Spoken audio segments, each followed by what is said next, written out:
Por aquí. Ahí Pero estamos. ya es la hora, a ver. Ahí.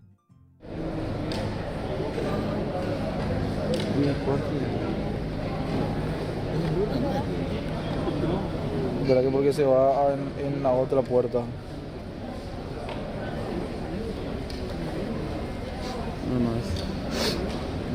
No, se fue en la otra puerta.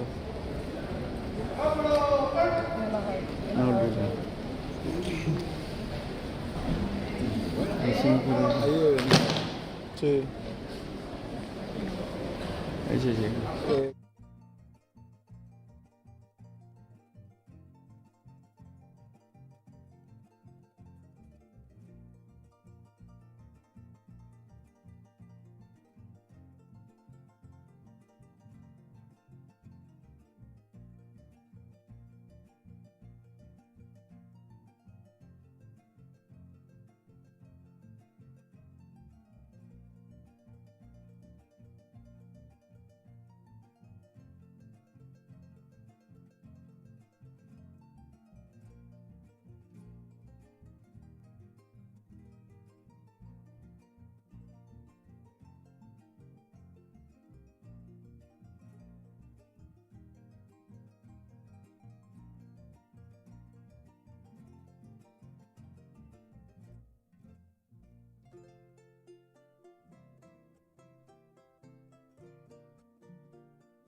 Muy buenos días, señoras y señores. Invitamos a los presentes. Bom dia, senhoras e senhores. Convidamos os presentes para participar desta cúpula, para que tomem os seus assentos. Em alguns minutos, teremos a presença dos chefes de Estado. Por favor, acompanhe as delegações participantes desta cúpula de chefes de Estados do Mercosul. Também solicitamos aos presentes colocar em modo silêncio ou apagar os seus telefones celulares. Muito obrigado.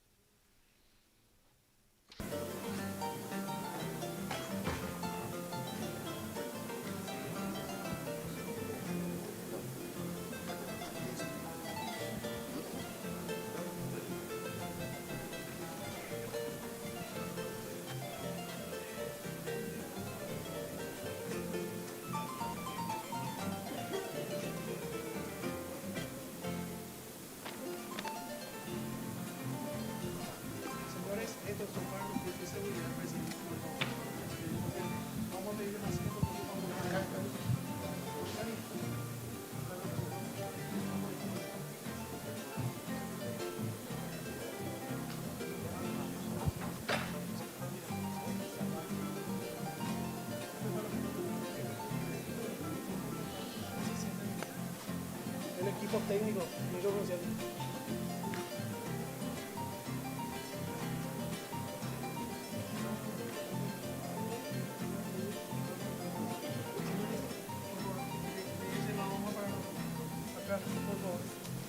¿Ya está? Ya. Ya. Entrar los presidentes del MERCOSUR y las sesiones especiales para esta sesión.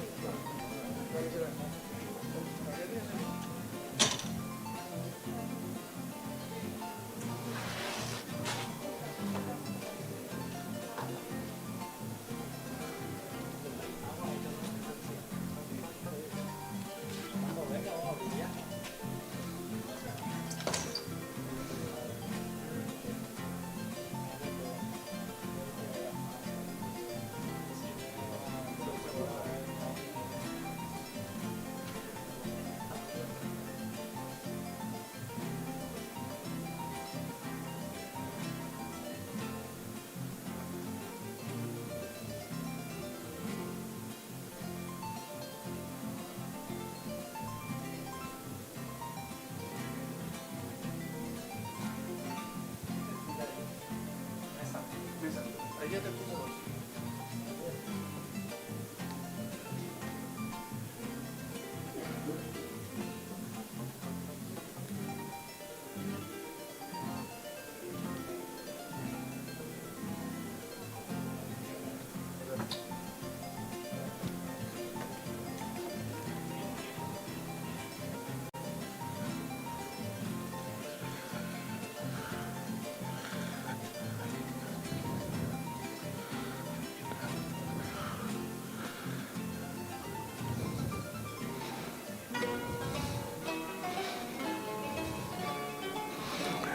Para esta cumbre de jefes de Estado y de Gobierno del MERCOSUR.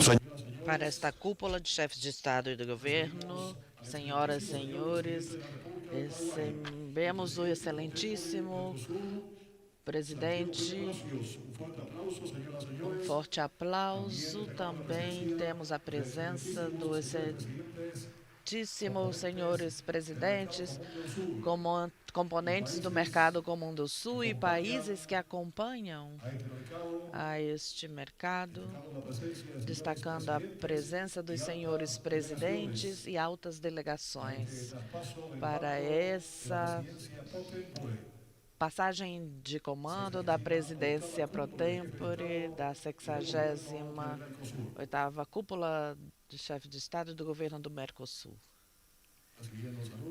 Recebendo os cumprimentos, os ilustres visitantes podem tomar assento. Muito obrigado.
Bom dia, estou ouvindo.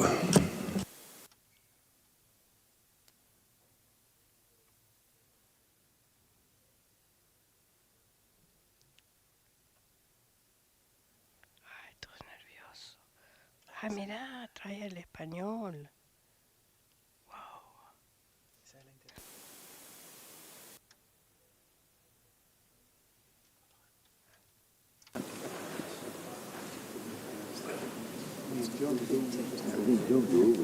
Comienza con un video de fondo. Ok, pero le voy a saludar a la prensa para que... Muy buenos días. Good morning, all representatives of the press. We're going to give them the chance to take their photos for us to start our event after.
Sí, no, no. Señores, Presidents, foreign ministers, special guests, ladies and gentlemen, welcome all to express these few remarks in the opening ceremony is a great satisfaction. Firstly, because Paraguay welcomes you with its customary hospitality. Paraguay and our capital city, Asunción, that was already known several centuries ago in the times of the colony as Madre, the nurturing of cities, because of the amount of cities that were built from the strong fort in the Bay of Asunción. So we welcome you again as the capital of integration, as a country that has historically sought to join peoples of America in this new summit of MERCOSUR on such an important date as is the 35 years of the onset of this great project of integration. And of course, I also have to share our great satisfaction of all the Paraguayan people after a magnificent match yesterday that, of course, those of you who believe it's only football and only sports, I think it's very clear that sports, football in particular, is one of the nicest ways of joining a people, and the Paraguayan people are joined today by this feeling of unity and representing not only Paraguay, but the Latin American countries, because as 96 years ago, in 4 years more, it will be 100 years of the first World Cup held in Uruguay. Latin America and South America in particular have proven to be a great protagonist in this sport that has worldwide reach. On behalf of the Republic of Paraguay, it's a great honor to welcome you warmly when we celebrate the Summit of Heads of State of MERCOSUR and of associated states. We are very thankful for the presence of each one of you, and as pro-temporary presidency, we express our acknowledgement for the commitment and the collaboration shown throughout this semester.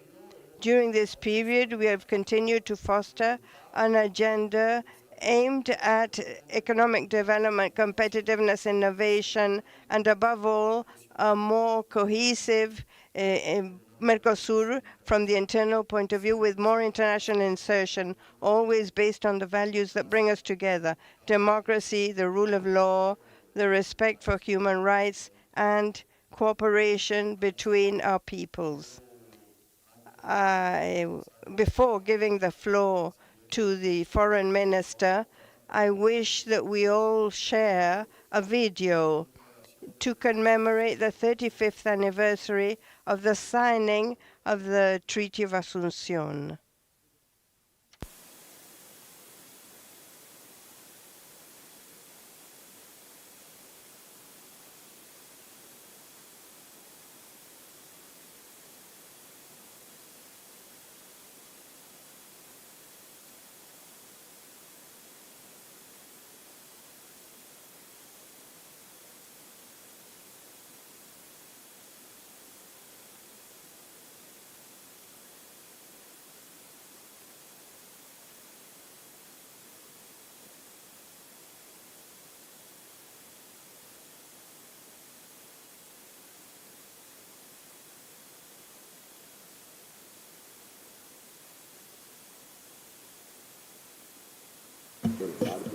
Bueno, yo creo que están. Very well.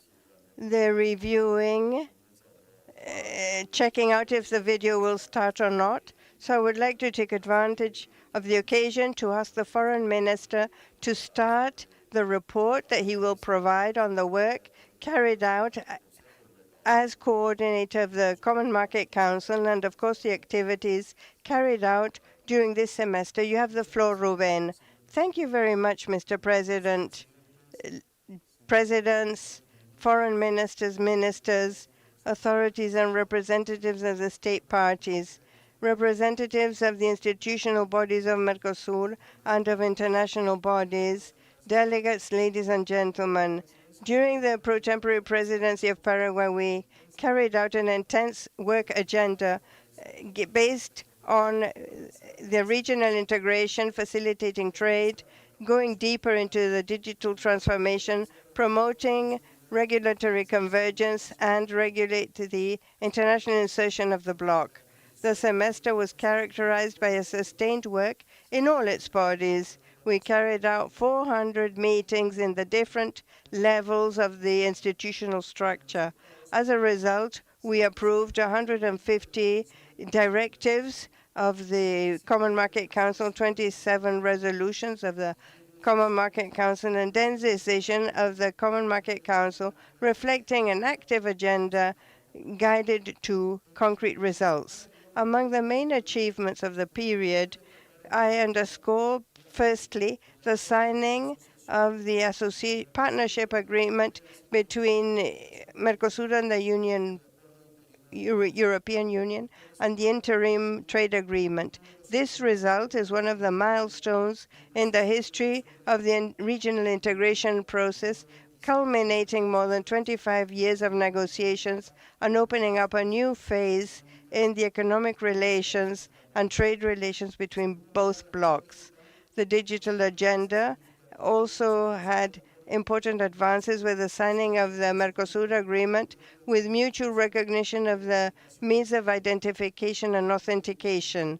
This instrument grants juridical validity to the digital identity at the regional level. It is a fundamental step forward towards greater interoperability, ensuring access to public and private services through procedures that are cross-border, the development of electronic trade, and the consolidation with the digital sphere regionally. To facilitate the integration market on the borders, we had concrete advances for integrated control with the approval of recommendations for minimum standards at a regional level that will allow common criteria to design, adapt, and modernize the infrastructure in the borders of the bloc, granting greater technical predictability and operational predictability to border stop points.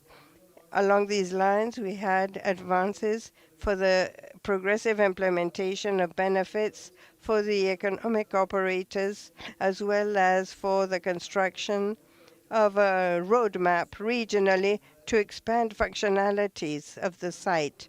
At the economic trade level, the work continued to streamline the customs union. We continued the technical analysis of the non-common tariff, and we renewed the mandate of the technical group that works on these matters. We advanced in the adoption of the common MERCOSUR nomenclature, the Eighth Amendment of the harmonized system of the World Customs Union organization that would allow adapting this instrument to the dynamics of international trade. Regarding the incorporation of the automotive sector into the customs area of MERCOSUR, advances were made in the harmonization of the nomenclature applied to the sector with common grounds for greater normative coherence and to facilitate intra-zone trade. These advances contribute to strengthen the productive and regional infrastructure and the competitiveness of one of the productive chains that is most strategic of that is MERCOSUR. In terms of development, sustainable development, we created a subgroup to work on the continuity of the regional agenda in this regard and will strengthen the capacity of the bloc to coordinate positions, monitor unilateral measures adopted by third countries, and to respond to the growing challenges that link trade with sustainability. So we approved the document of the principles of trade and sustainable development, and we updated the document with unilateral measures that consolidate strategic tools, measures to defend the commercial interests of the bloc. The intellectual property agenda also registered relevant advances, implementing a subgroup number 19 on intellectual property, the approval of their work agenda 2025-2026, and the systematization of the normative of the state parties in that regard. We advanced in terms of border integration and public procurement. In this regard, we implemented the technical project MERCOSUR Talks with Its Borders, and we reoriented the work for the implementation of the Protocol of Public Procurement of MERCOSUR, including the exchange of good practices and the onset of work for the development of a public procurement manual of MERCOSUR. In terms of external relationships, in addition to the advances with the European Union, we launched negotiations for a partnership agreement between MERCOSUR and Japan, as well as the continuity of the negotiations with the United Arab Emirates and Canada. Likewise, the free trade agreement between MERCOSUR and Singapore, and also meant for the Republic of Paraguay and the Republic of Singapore, that was on the 1st of February 2026, and for the Republic of MERCOSUR, it was the 1st of March 2026, that was a continuation of the internal process for its entry into effect with the other state parties. We fostered the work related to the Structural Convergence Fund of MERCOSUR, reaffirming its role as the main regional instrument to reduce asymmetries and the financing of development projects. Its preservation and strengthening are fundamental for a more balanced development of the region with greater relative needs. In the framework of the adhesion accession process, Bolivia advanced with the regulatory legacy, with contributing to its commitment to MERCOSUR with a progressive and orderly proceedings as new state party. New public spaces were opened up, public-private, with the Entrepreneurs Forum of Mercosur on the 12th Convergence Forum of Women of Mercosur. Similarly, the specialized bodies of Mercosur reached important progress in strategic areas such as health, agriculture, regulations, tourism, the environment, through the approval of standards and initiatives that foster regional cooperation development and contribute with a more efficient implementation based on results. In Mercosur, we developed work to strengthen the customs union, facilitate trade, modernize the regulations, and transform it digitally with the approval of new regional standards on consumer protection in e-commerce. At the level of the consultation and consensus forum, we give continuity to the work with different mechanisms encompassing areas of security and justice, human development, social development, comprehensive development for disasters, culture, institutional transparency, reaffirming the political and social dimension of the integration process.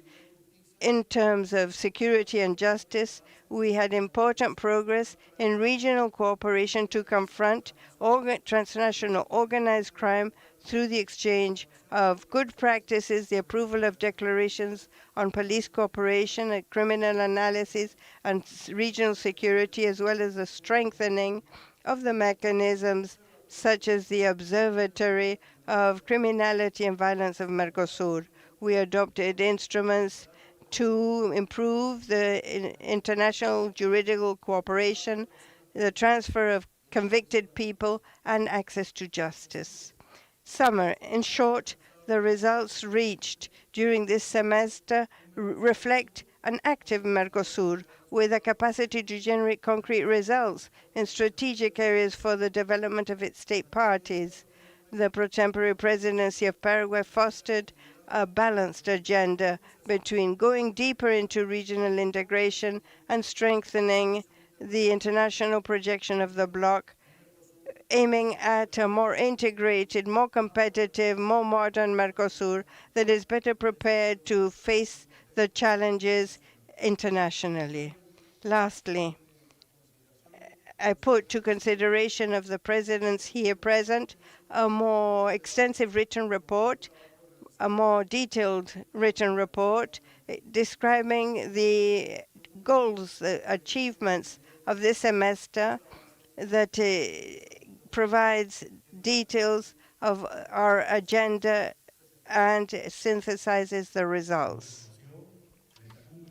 Next, in the summit of head of state of Mercosur and associated governments or states, the history of the 35 years of Mercosur.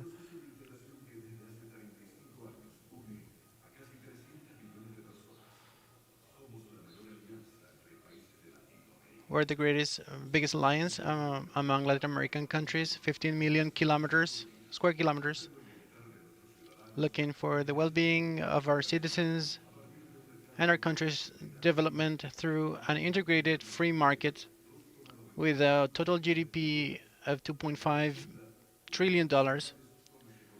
It represents one of the main economic areas of the world.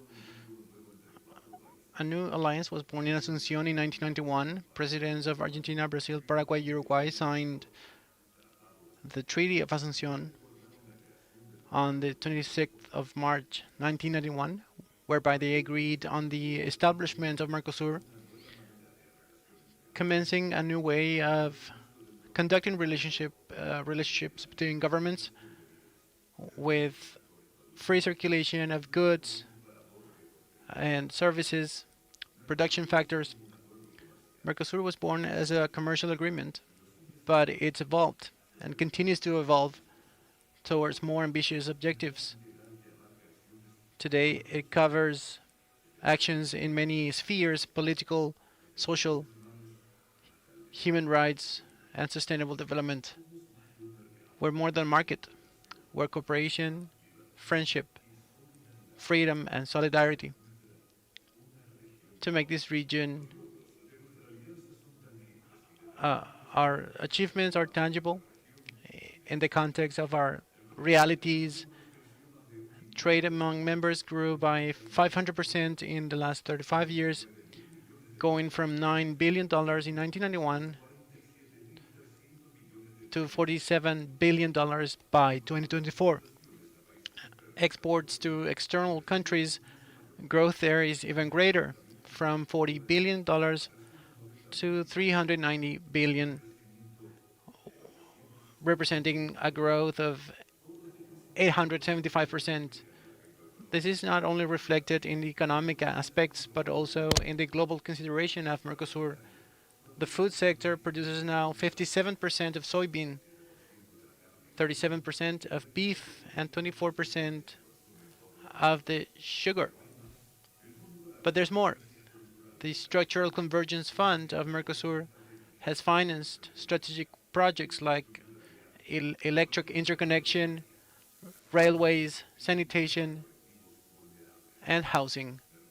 MERCOSUR has a vocation for growth, and is now opening up to other regions and countries, diversifying markets and integrating global chains. So it gains a heavier weight in international trade. This we do with India, Egypt, Japan, and others. We build relationships and partnerships with the Southern African Customs Union, and most recently with the EU. This journey began 35 years ago, and now looking back, we can say we're proud. It started as a commercial treaty back in 1991, but it's become much more. MERCOSUR is today a space for integration, peace, and cooperation among our countries. It's a platform connecting our region to the world, and it's, in essence, a driver of social economic development for the prosperity of our peoples. MERCOSUR, 35 years, integrating our economies, connecting our societies, and building the future of the region.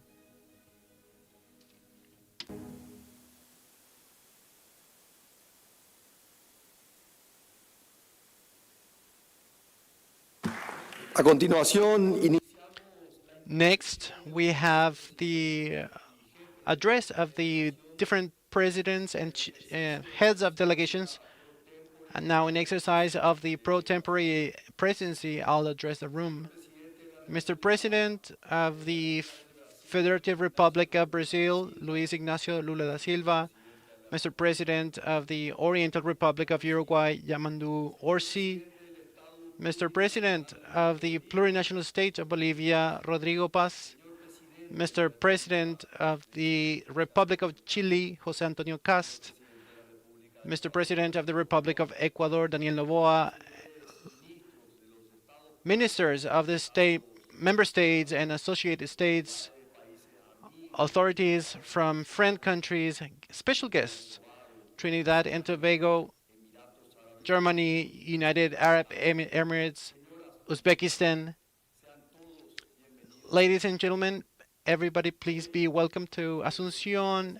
Today is a day for celebration. It's a day where we celebrate friendship, where we celebrate integration, when we celebrate 35 years of MERCOSUR. Those who heard me from previous summits and in other bilateral meetings know that I'm a huge fan of the integration process, that I believe in integration, and that I fight for integration. If there's any country, not only in South America or in the world, that has suffered from the absence of institutions promoting integration, Paraguay is probably the one that has suffered this in its own flesh more than others. But that has never discouraged Paraguayans who for decades have promoted this integration process to continue fighting in this process. In spite of my young age and looking at the president of Ecuador, well, he makes me feel not so young anymore. But in spite of that, with a young spirit and with a willingness to move forward, to continue forward, I question myself: what's the legacy that I can leave behind, not only for my country but also in the construction of this regional bloc? For the second time, it falls on me this responsibility to preside over a summit of Mercosur. The constitutional rules in Paraguay prevent me from running for president again. My office is now coming to an end very soon. This is we have this drive in my administration to do as much as we can to leave behind our legacy, not only in our own country, but also in the regional bloc. Now, when it comes to celebrating the 35th anniversary of Mercosur, of course, we've seen advances, we've seen progress, milestones, important ones, but we get the sensation that this is not enough, that there's still a long road ahead. We have this sensation of insatisfaction. That's a feeling I have right now. But this is not frustration or this is not anger. It's just like the willingness to do much more. Most of us, we're going to be like transient. We're going to be temporary people here. President Lula is, I think, the only one that has become like a permanent figure in the last 20 years. And I really celebrate his whole experience, and I recognize my admiration for the president, Luis Ignacio Lula da Silva.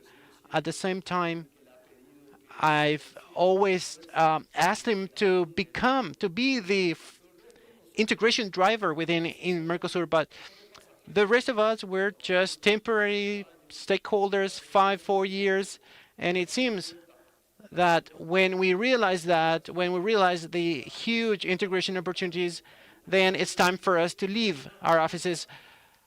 So today, so much more than ever, I can tell you that I will not take a day off. I will not rest from being ambitious to make more efforts towards integration. What the world is going through right now is a very important moment for us, especially because of the contrast between the conflicts worldwide and how South America and how Mercosur member states, associated states, characterize or we are a region of peace. And this is a huge opportunity to dedicate time and energy to this integration process. I still have one more meeting as a pro-temporary president, 1 year and a half. And you'll always have me as a colleague from the government to promote more actions like we've done throughout the last couple of months. 6 months ago, at the beginning of this year, during a historic time for Mercosur, after 25 years of hard negotiations, we finally arrived at the signing of the free trade agreement between Mercosur and the EU. And today I want to remind you of something I said before. I told this to the President Lula. If there's anybody that could close this agreement, was you, Mr. President of Brazil. And that's how we did it.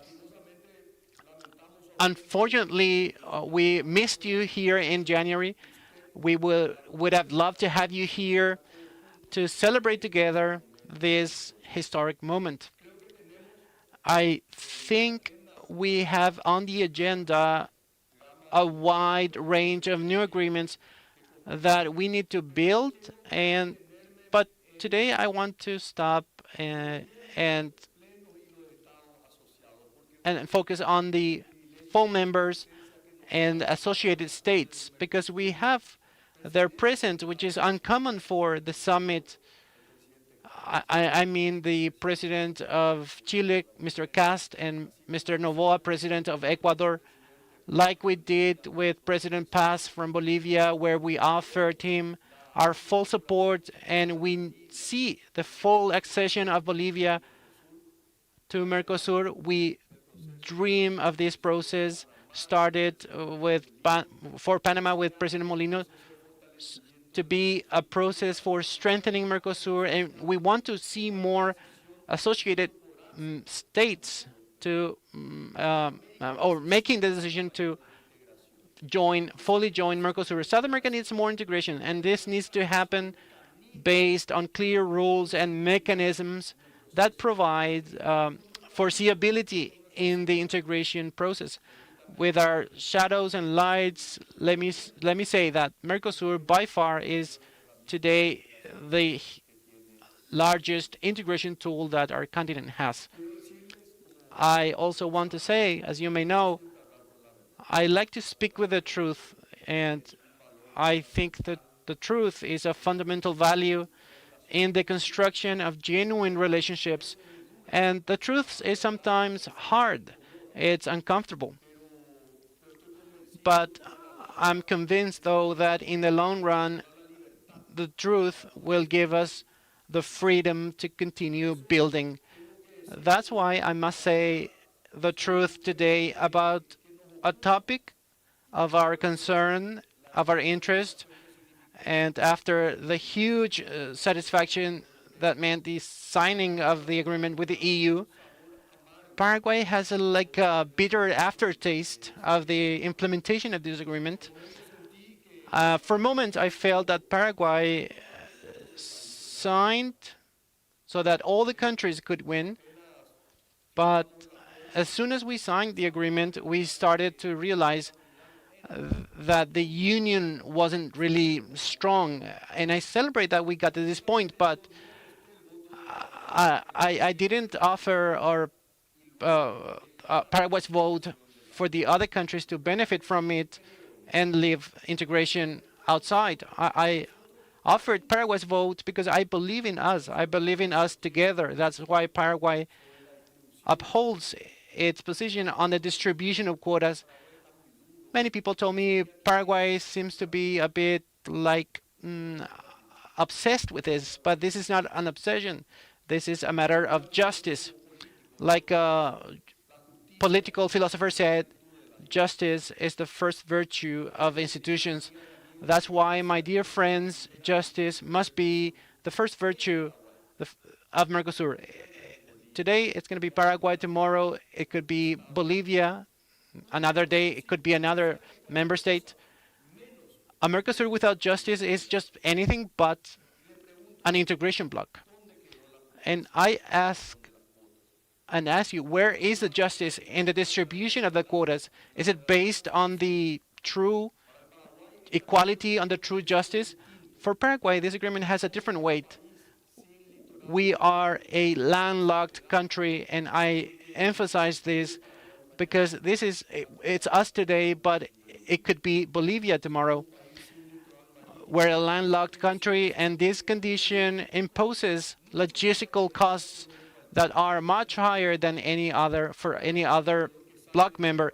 Each container leaving Paraguay has to travel hundreds of kilometers and over costs that other countries don't pay. This is the asymmetry that we recognize.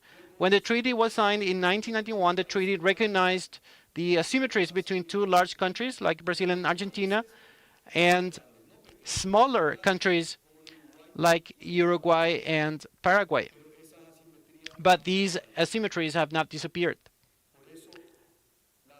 That's why the asymmetry that we demand to have, this is just a matter of justice. As a common citizen, I wish, I want, I dream, but mainly as president of Paraguay, I demand a just Mercosur. And I have a question that deserves an honest question. Why do we negotiate with the EU if the access to their markets won't help to develop what's already developed. What's the use of a free trade agreement that only reproduces the asymmetries instead of eliminating them? When we talk about quotas, we're not asking for privilege or privileges. We want equity, we demand equity, and we demand this difference to be recognized. The difference that separates us today and that we can close together. And let me say this in capital letters. MERCOSUR needs to allow Paraguay to grow. And many people say Paraguay is already growing. That's true. Paraguay is the fastest growing economy, actually. But my dear friends, we started from behind.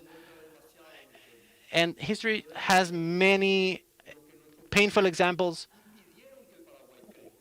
when our countries prevented Paraguay from growing. But things need to be different today. For Paraguay today, but maybe for other MERCOSUR members in the future. We're going through only today, Paraguay is going through industrialization. And all the other large economies, other blocs went through this already 30 years ago. We're not asking for advantages. We just want to have the space to develop the same space that you had at the time. What happened with the Hilton quota left us with a huge lesson. Asymmetries are not solved with statements about principles. This is going to be solved with concrete results.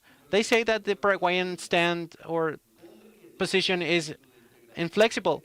But my question is, where is our spirit of solidarity? Where is our spirit of integration? And where is the justice that we fought for by President Lula in Brazil? I'm sorry to mention you, but that's an example that justice needs to ensure that the smaller ones are not crushed by the bigger ones. The strong and the weak need to stand on the same level. Without justice, we can't have integration, MERCOSUR, or genuine friendships among us. We had flexibility when we provided our support to close a deal, and we made the most compromises. And that's not more or less. I mean, I don't ask much more than that. And I say this convinced that if MERCOSUR wants to be believable outwards, it needs to be just inwards.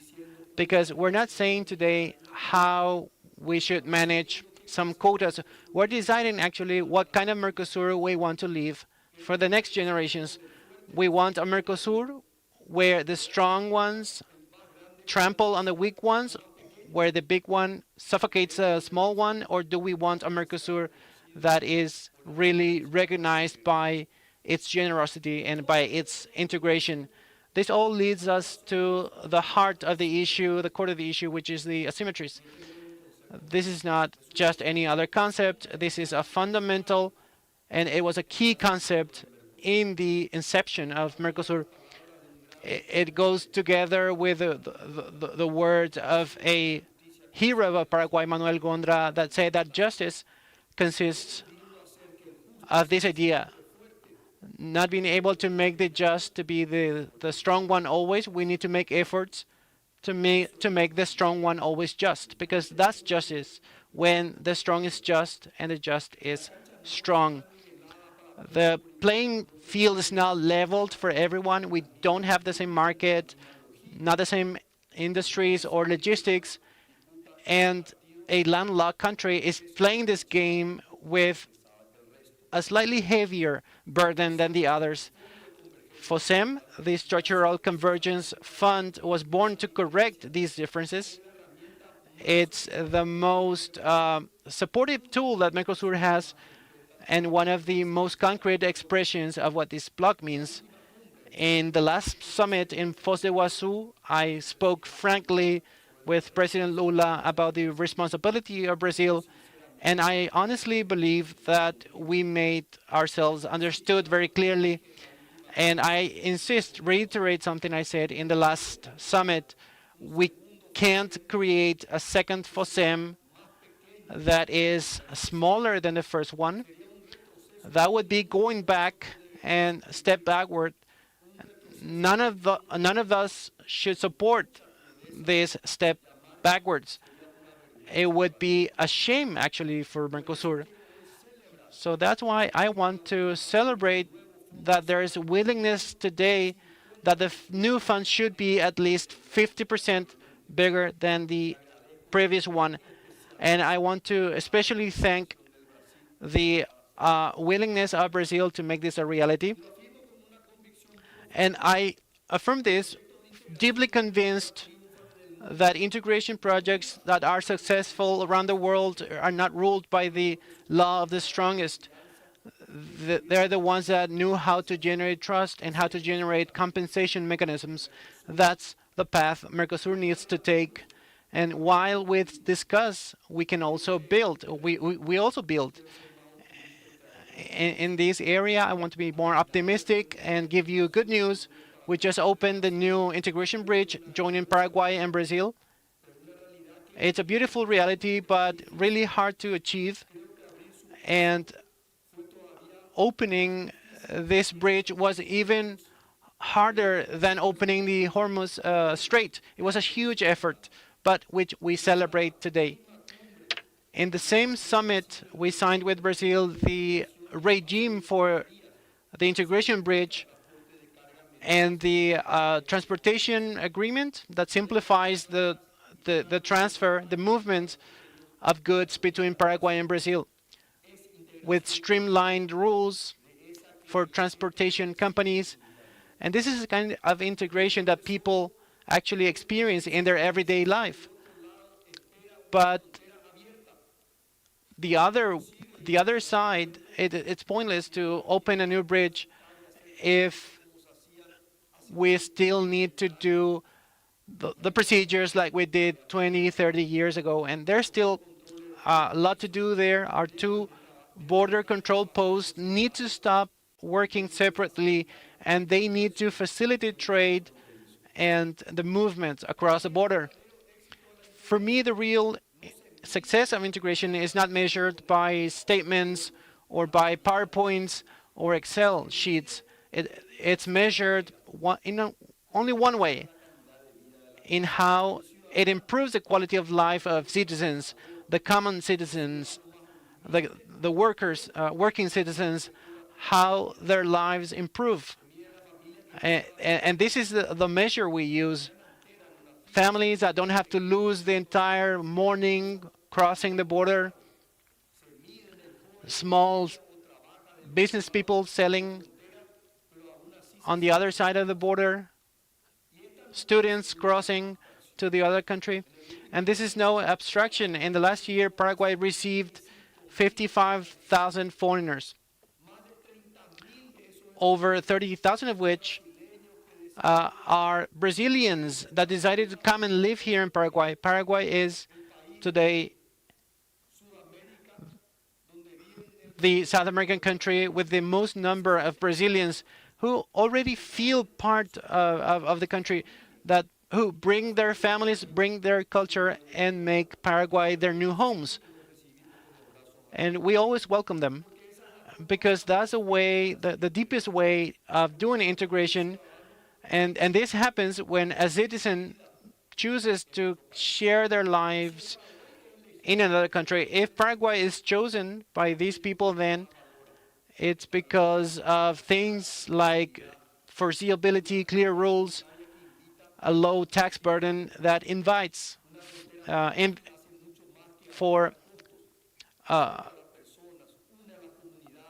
it joins these streamlined borders, facilitates trade, and helps to build a Mercosur identity. I want to build a Mercosur that will improve the quality of life of its citizens. I want Mercosur to stop being a bureaucratic structure, and I want it to become open arms that welcomes each one of our citizens. I want to continue with the integration agenda. So today I also celebrate that we are launching negotiations, not only internal work, but we always also continue fighting for integration outwards. Negotiations of the free trade agreement with Japan are a historic step opening up the doors to one of the most important economies of the world, and it strengthens our projection to Asia. Paraguay, as a special partner, ally of Japan for decades now, we can say that Japanese people are good friends and the best allies we can have in our bloc. I ask them to continue moving forward in the integration direction. We keep moving forward in the conversations as well with the United Arab Emirates. I have no doubt that an agreement between MERCOSUR and the UAE will be a political, social, economic achievement for a region. We are also moving forward in conversations with Canada, Vietnam, and we are expanding agreements with India as well, with Trinidad and Tobago, who we invited to this summit and who have expressed their willingness to approach the bloc. We welcome them as well. Today we have a delegation from Uzbekistan as well. A couple of months ago, I became the first president of Latin America to visit Uzbekistan, a country from Central Asia that's working on an integration process. If Paraguay is landlocked, Uzbekistan is one of the 2 countries in the world that is twice landlocked. Not only they don't have access to the sea, but also they're surrounded by countries that have no access to the sea. But they're looking at MERCOSUR. They see Paraguay as an entry point to our commercial bloc. But in spite of all these advances, let me criticize myself.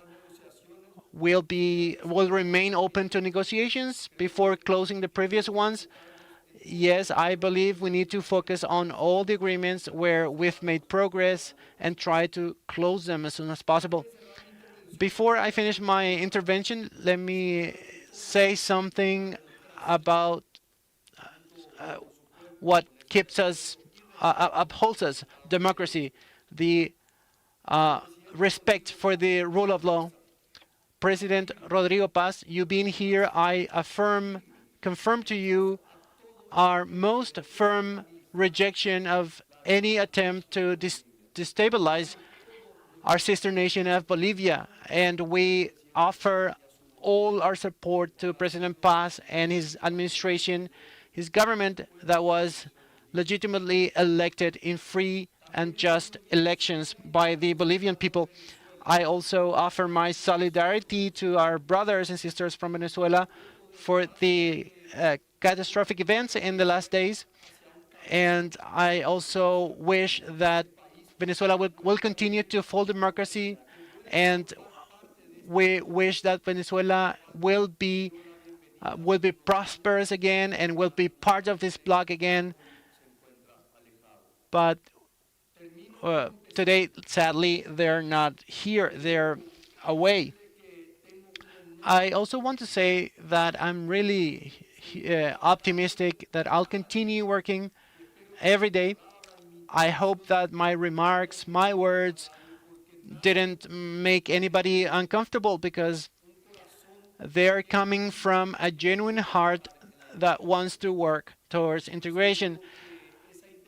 I'm sure that this integration will make Paraguay stronger, will make each of our countries stronger, and not the union makes force. Well, that's a very old saying. I continue believing in MERCOSUR.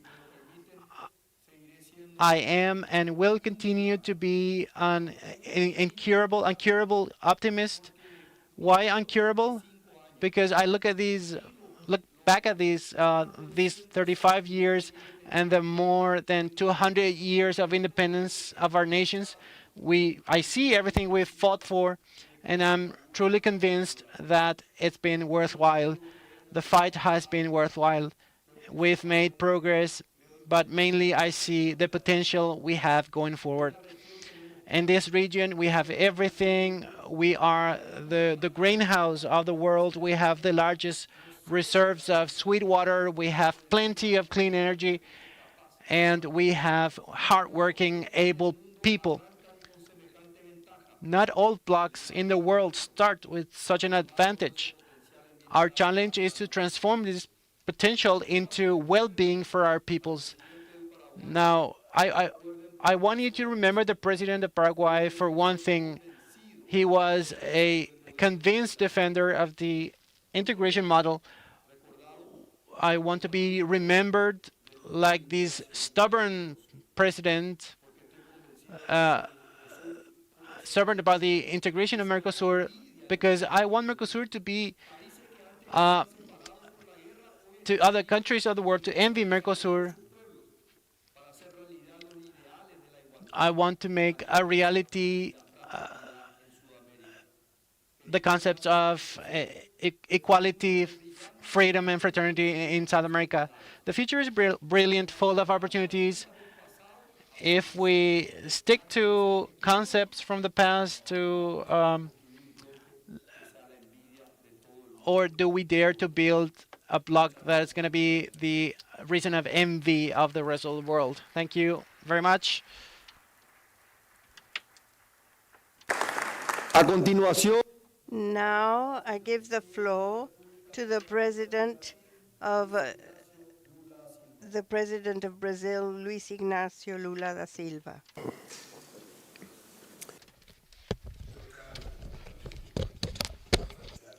My dear friend Santiago Peña. Why?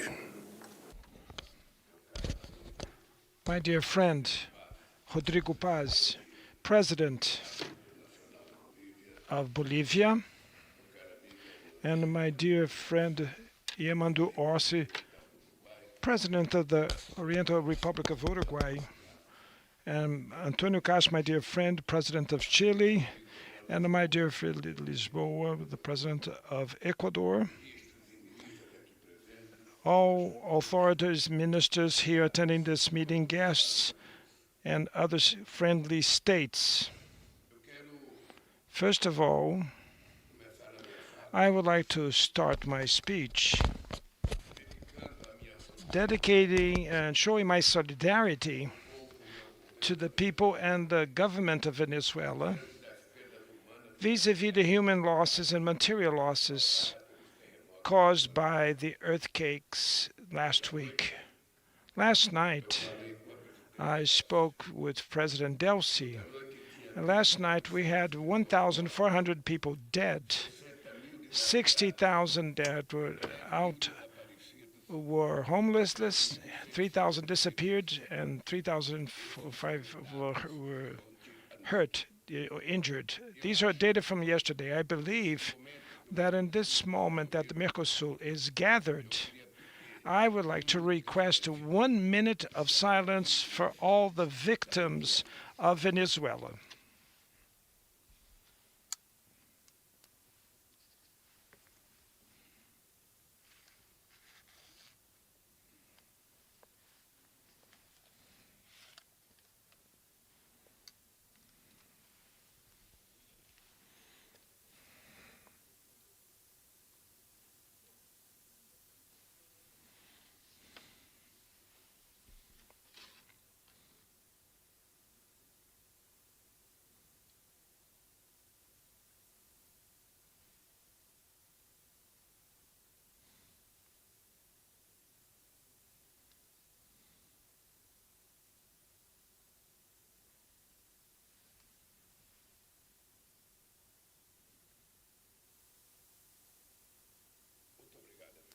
Thank you very much, Chair.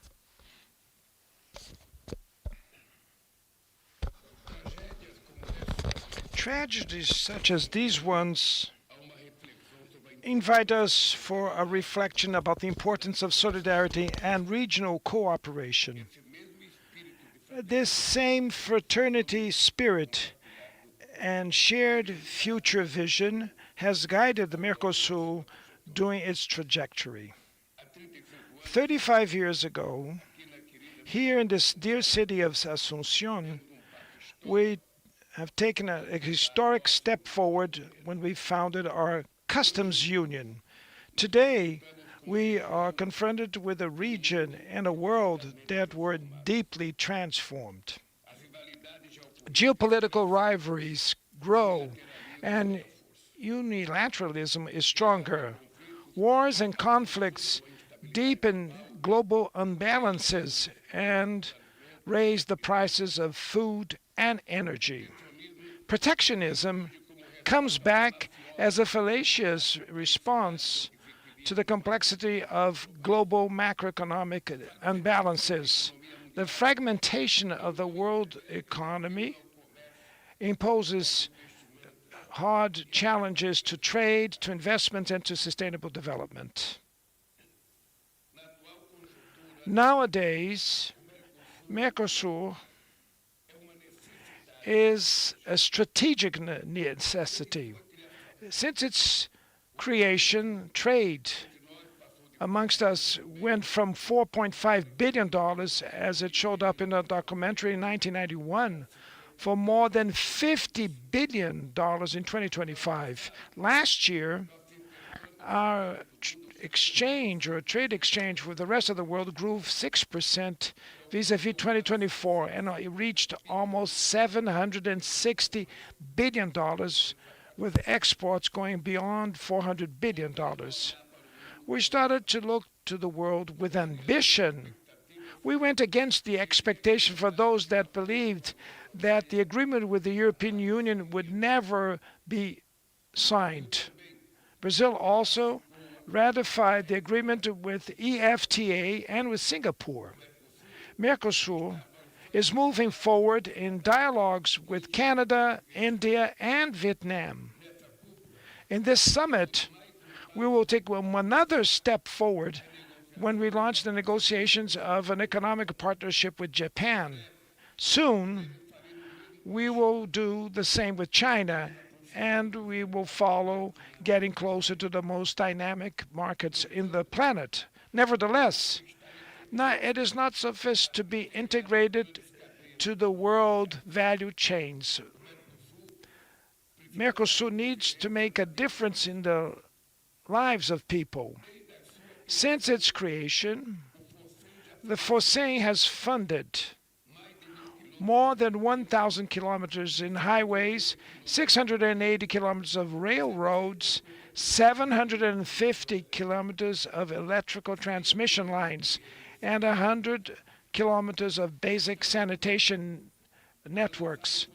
We are now ready to release FOSEM 2 and to increase Brazilians' contribution with a contribution of $100 million per year during 10 years.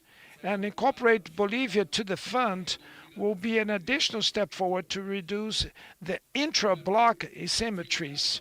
Brazil will continue to advance in the implementation of South American integration route to connect the interior of our continent to the ports located in the Pacific, Atlantic, and in the Caribbean area. The hydroway between Paraguay and Paraná is another pillar of our integration, transporting per year almost 100,000 tons of cargo. The strengthening of its governance, based in the freedom of navigation, cooperation, and dialogue between the countries of the basin of the Prata, will allow the countries to explore their logistic potential. We cannot underestimate the value of these achievements. Nevertheless, we did not advance in the speed that we wished.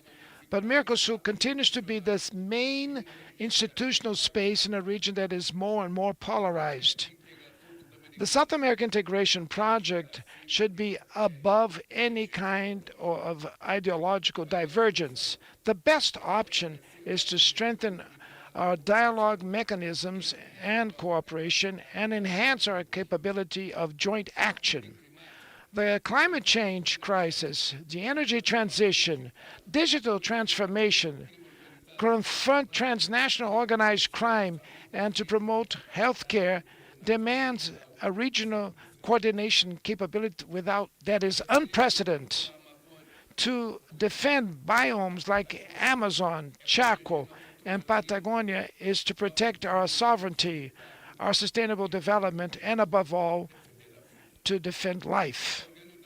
The World Meteorological Organization is already warning about the need for us to prepare ourselves for an El Niño that will aggravate drought, provoke intense rainfall, and increase waves of heat risk.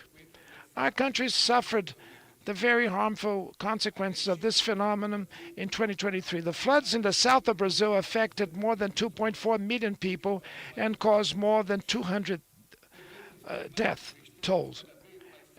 Extreme climate events, more and more frequent, demand more regional coordination in terms of early warning systems and disaster management.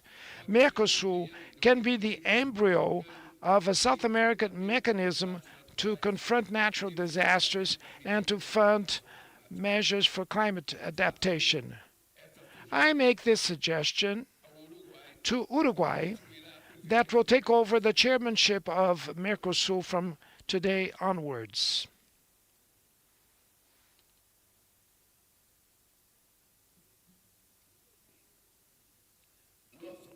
Our bloc is in the forefront of the global energy transition.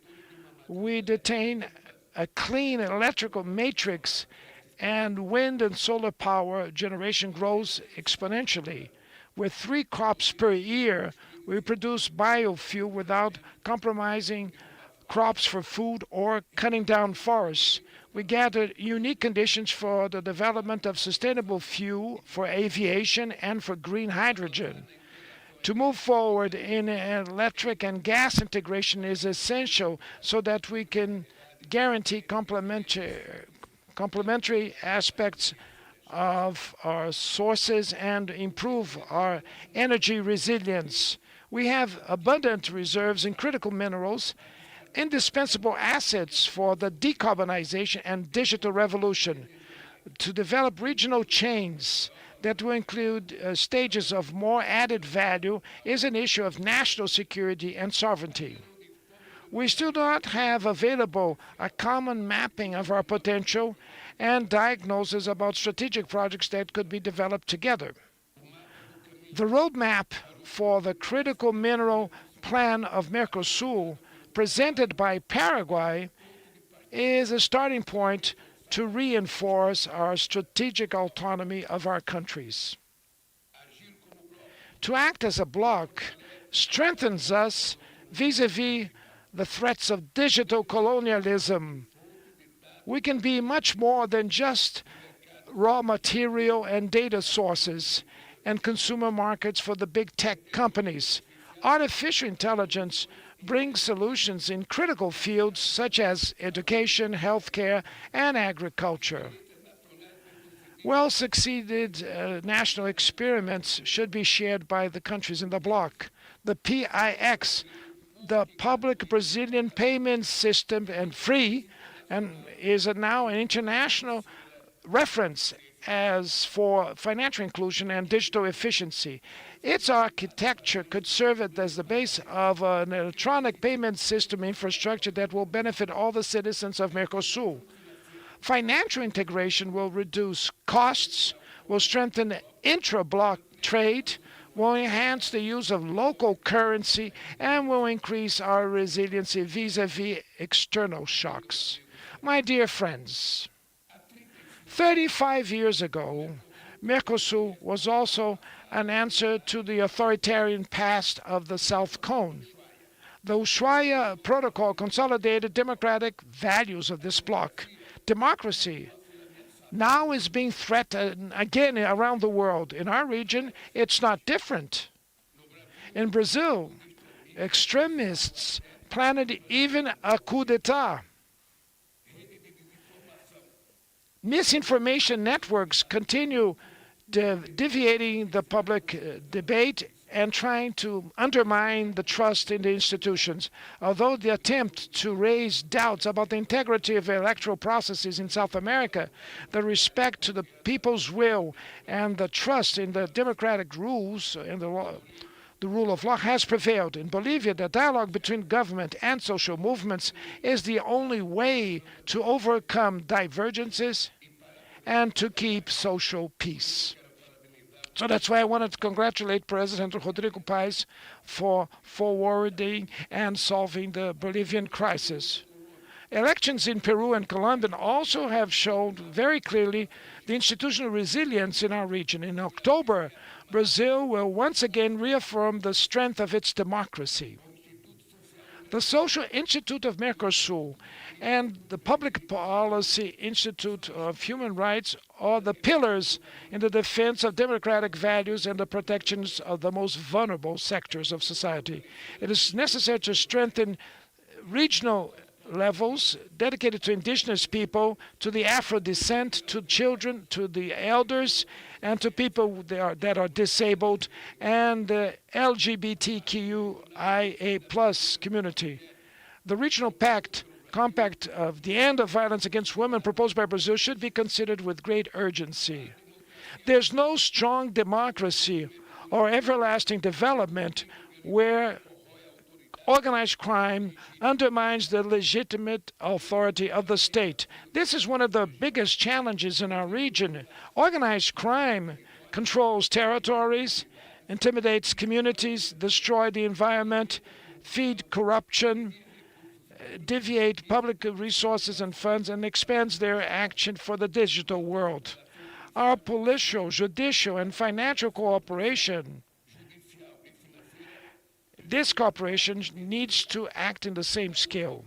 In the last summit meeting in Foz do Iguaçu, we took an important step forward with the approval of the strategy and the MERCOSUR Commission to fight organized crime. In Brazil, we have prioritized the strengthening of intelligence and international cooperation to strangle the upper echelons of criminal networks and to fight drug trafficking and weapons trafficking. We created the International Police Cooperation Center in the city of Manaus with the presence of police officers from all Amazon countries. This partnership with Interpol makes us implement new initiatives to confront the organized crime in South America, where its headquarters will be the Interpol regional office in the city of Buenos Aires. Brazil will fund the presence of police officers of the 12 countries in the Argentina capital for 1 year to enhance the coordination to fight international drug trafficking and crime. Dear friends, no one is the owner of the world, and no one is the owner of South America. No country in MERCOSUR will gain more freedom of action through automatic alignments or excluding choices. Our strength is in our capability to dialogue with everybody, not leaving aside our own interests.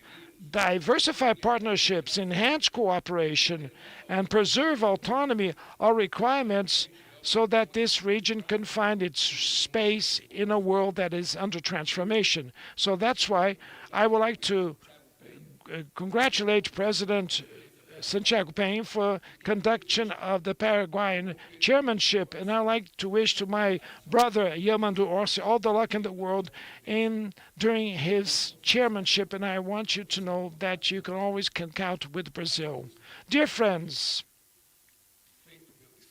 having read my written speech, I just would like to say some additional words to all of you.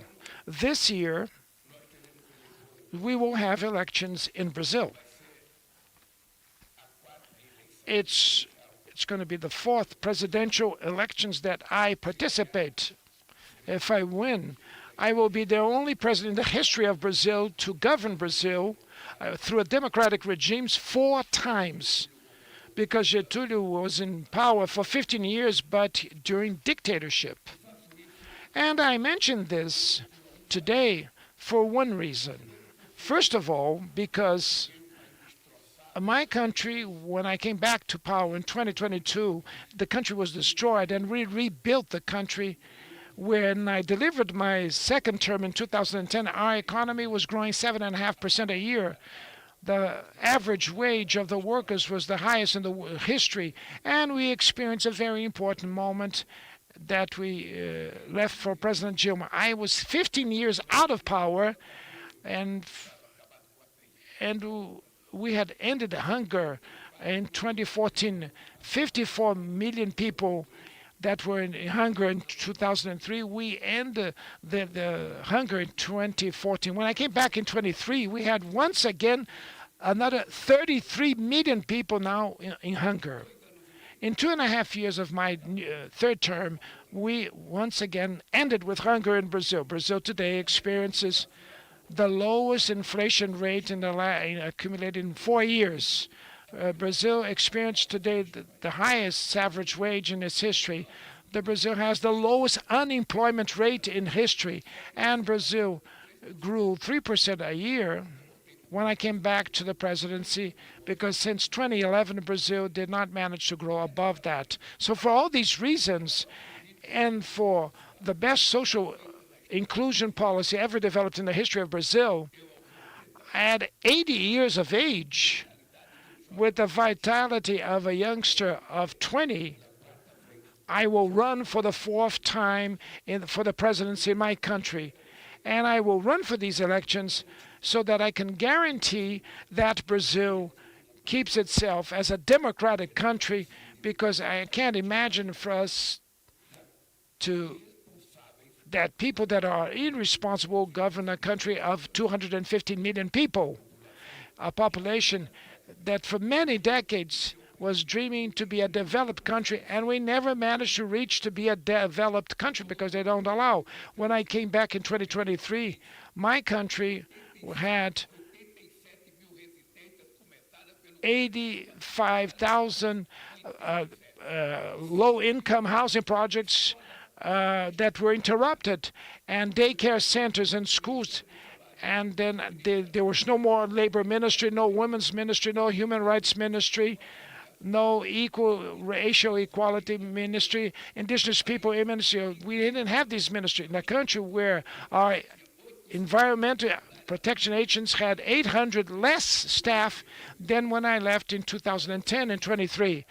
So this was a wasted land the country became, and now we rebuilt the country, and now we're experiencing the best moment in our economy and the best moment for our growth during this period where the world is facing crisis. So for all these reasons that I run once again for the election, and I would like to say to all of you that you need to imagine that one of our major problems is that we don't have sound and solid institutions.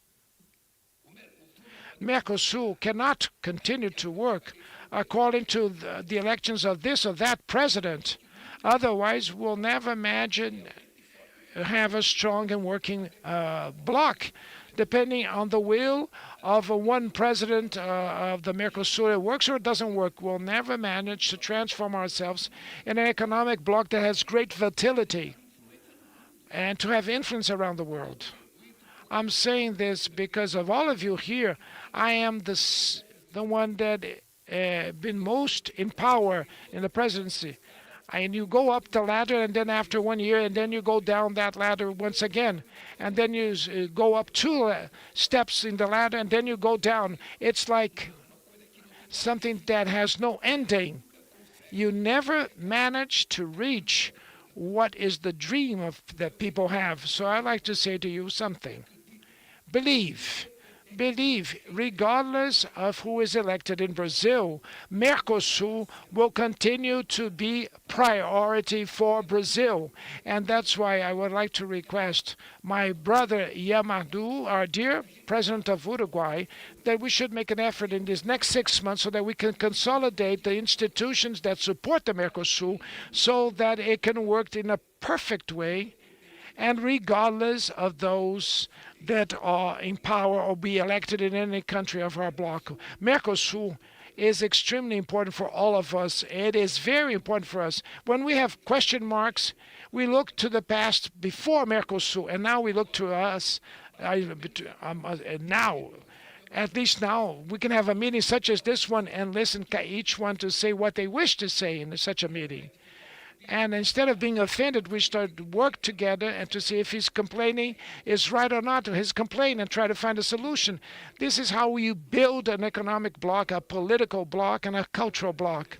So I would like to say something to you, Santiago Pena. If there is a human being in this continent that is happy for the growth of Paraguay, you can I reassure you that I am one of them. I believe that I gave my contribution so that Paraguay could have a quality leapfrog forward and not to submit itself to the larger economies. The same things from our friends in Uruguay.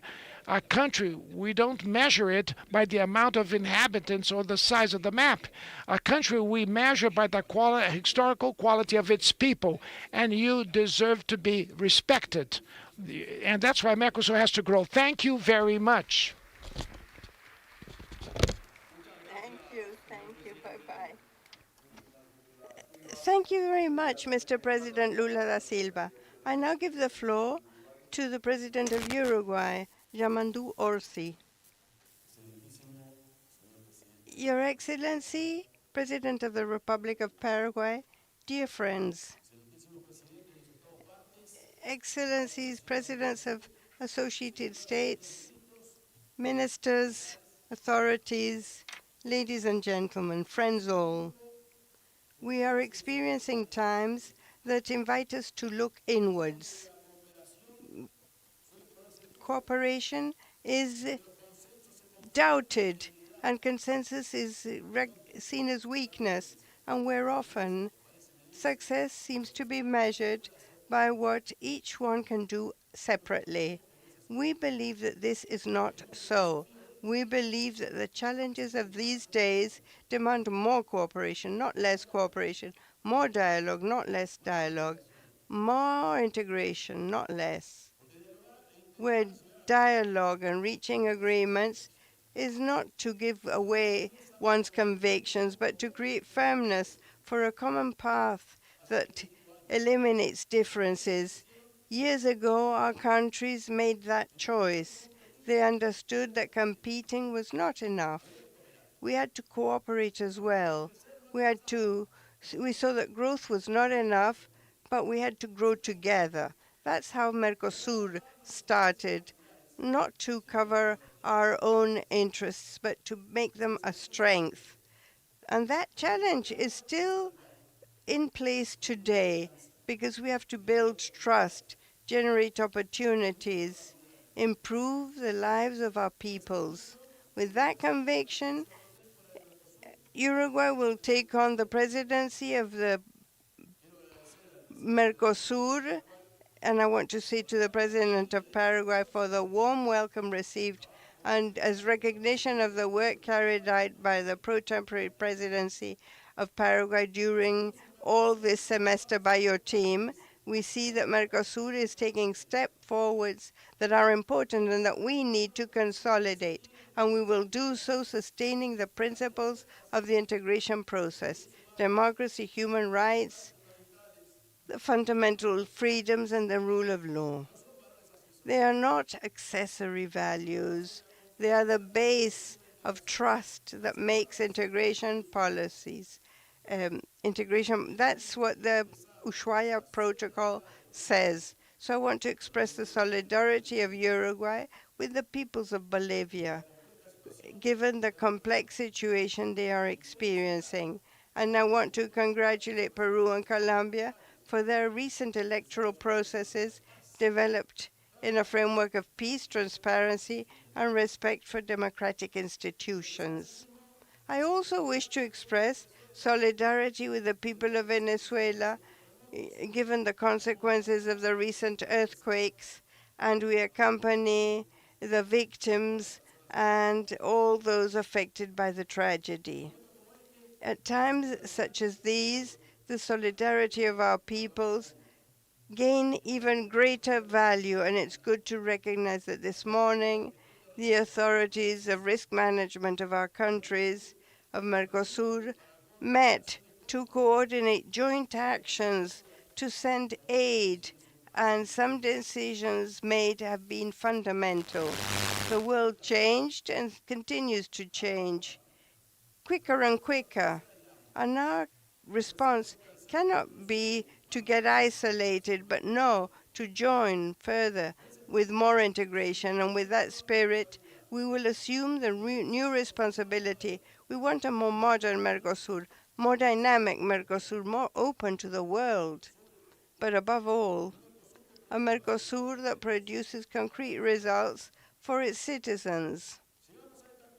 We arrived to the summit after a historical 6 months.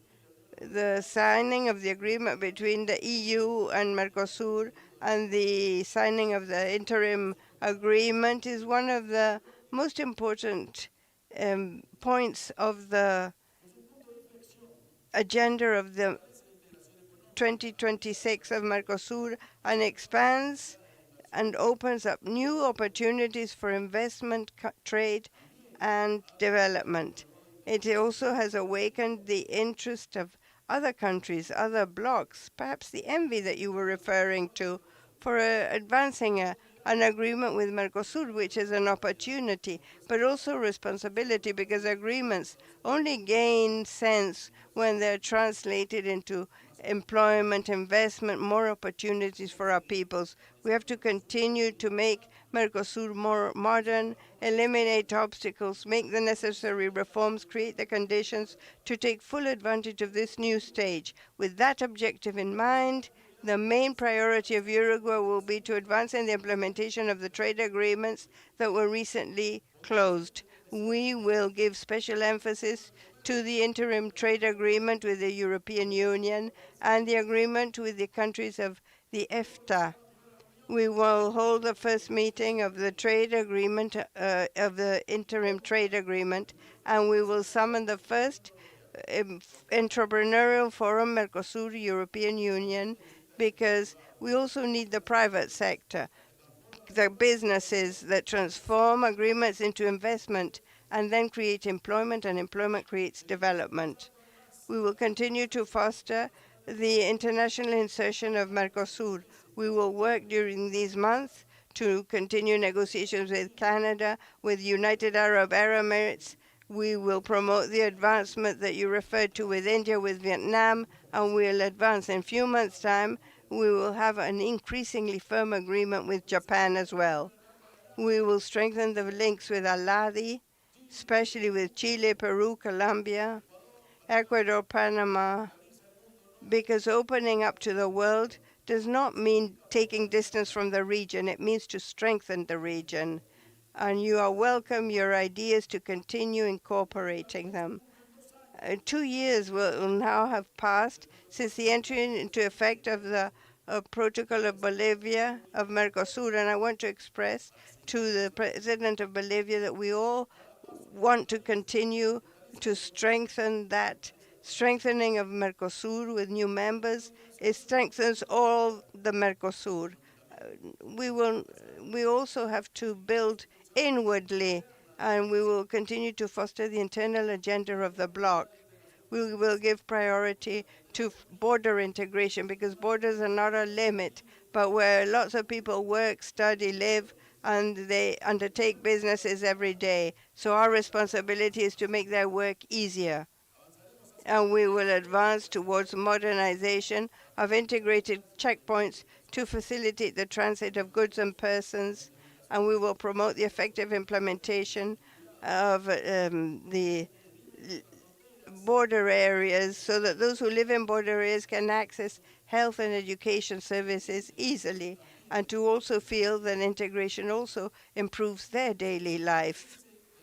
That is the real sense of Mercosur, when integration reaches the people, when it stops being just an aspiration, an ambition, and becomes a reality.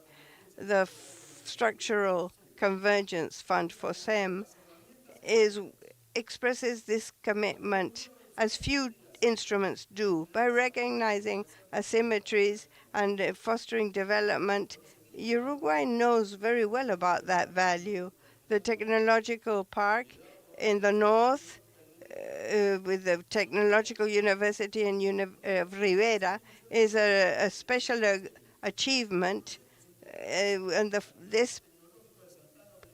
it will be integrated to the Santana technological park in Brazil, Rivera Santana, and with this innovation, investigation, research, productive development, we think that to continue strengthening and fostering FOSEM, and we congratulate the work carried out by the PPT of Paraguay to continue strengthening this fund in the future.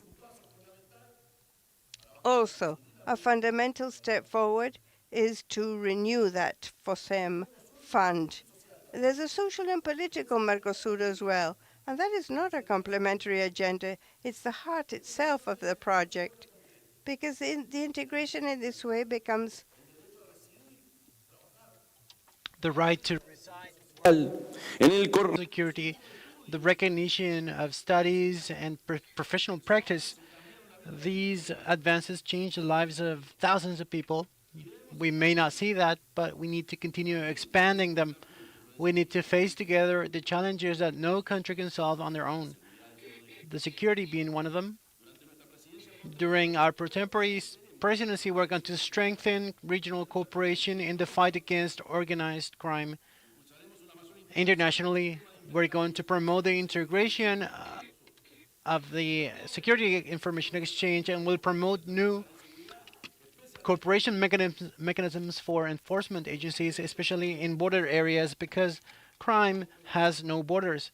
Our cooperation and our response capacity should not recognize borders either.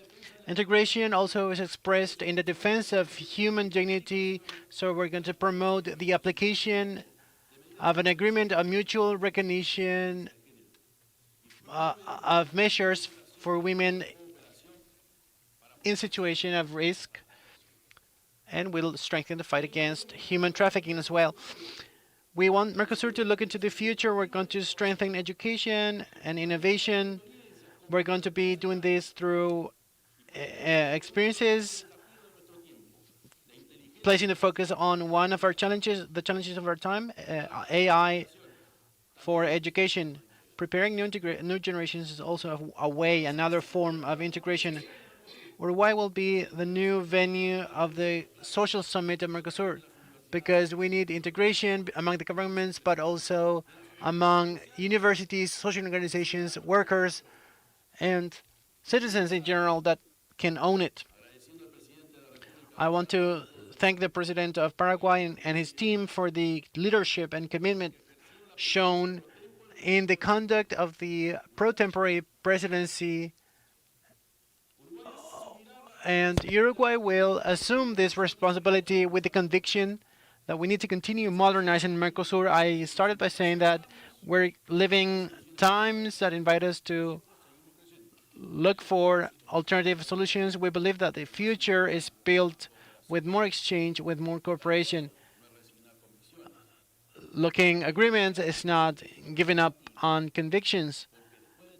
After 35 years, the greatest challenge of MERCOSUR is no longer proving that integration is possible.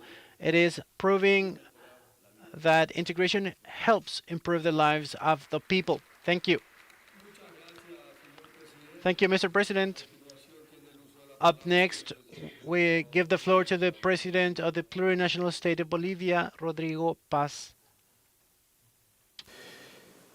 Quiero, en primera instancia, In the first place,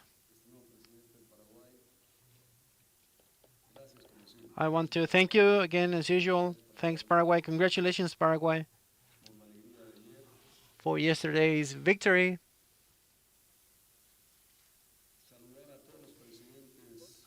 I want to greet all the presidents around the table, chancellors, ministers, and other authorities. And I want to also join this minute of silence requested by our dear President Lula from Brazil for the events, sad events, for all Latin Americans which took place in Venezuela, but also please allow me to mention those who died after 50 days of roadblocks in Bolivia, women and children who couldn't go past the roadblocks in ambulances, and now they're part of numbers of pain for the Bolivian society. And I want to express my solidarity to Venezuela, a country that received me and my family during our exile. Venezuela was one of our homes during those times. The important things in those moments is like that Venezuela shouldn't feel alone, just like Bolivia. And given the effort you've made, I want to thank Argentina, Chile, Brazil, Ecuador, Panama, particularly Paraguay, Uruguay, who provided assistance by shipping foodstuff, building internal air bridges in Bolivia, using the planes that they sent us. I want to thank all these nations for their collaboration on behalf of the Bolivian people. Bolivia didn't feel alone. Its democracy didn't feel alone. We're taking strong steps now to build the new order our continent needs. I want to congratulate the Colombian, Peruvian democracies and their new presidents, elect presidents. I think we need to unite South America strategically again, especially South America. Bolivia is thankful for the support of their brother countries and nations for the defense of the social peace and institutionality in the context of the latest attempts at destabilizing coming from a regime that devastated Bolivia morally, institutionally. There are transport workers, handicraft workers, and others that suffer the consequences of losing extraordinary moments in terms of energy resources, being the largest fuel reserves or gas reserves. It's hard to have nothing and to have to start over. The support was not only diplomatic solidarity, it was a historic signal in South America that understood that when democracy is threatened in one country, the whole region needs to react. Because if they touch one, they touch all of them. When you touch a democracy in South America, Latin America, everybody should react because that is touching all of our democracies. I want to thank Panama for their initiative in the context of the coming visit, showing that America is much more united in the face of common challenges. Building a good economy for everyone needs to meet good democracy, stability for everyone. MERCOSUR should be governed under the slogan, what's good for one is good for everyone. And I also want to reiterate the President of Paraguay's remarks.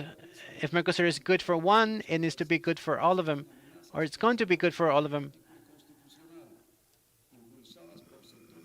Bolivia is now resisting attempts at destabilizing the democracy these attacks coming from illegal economies and organized crime of organizations.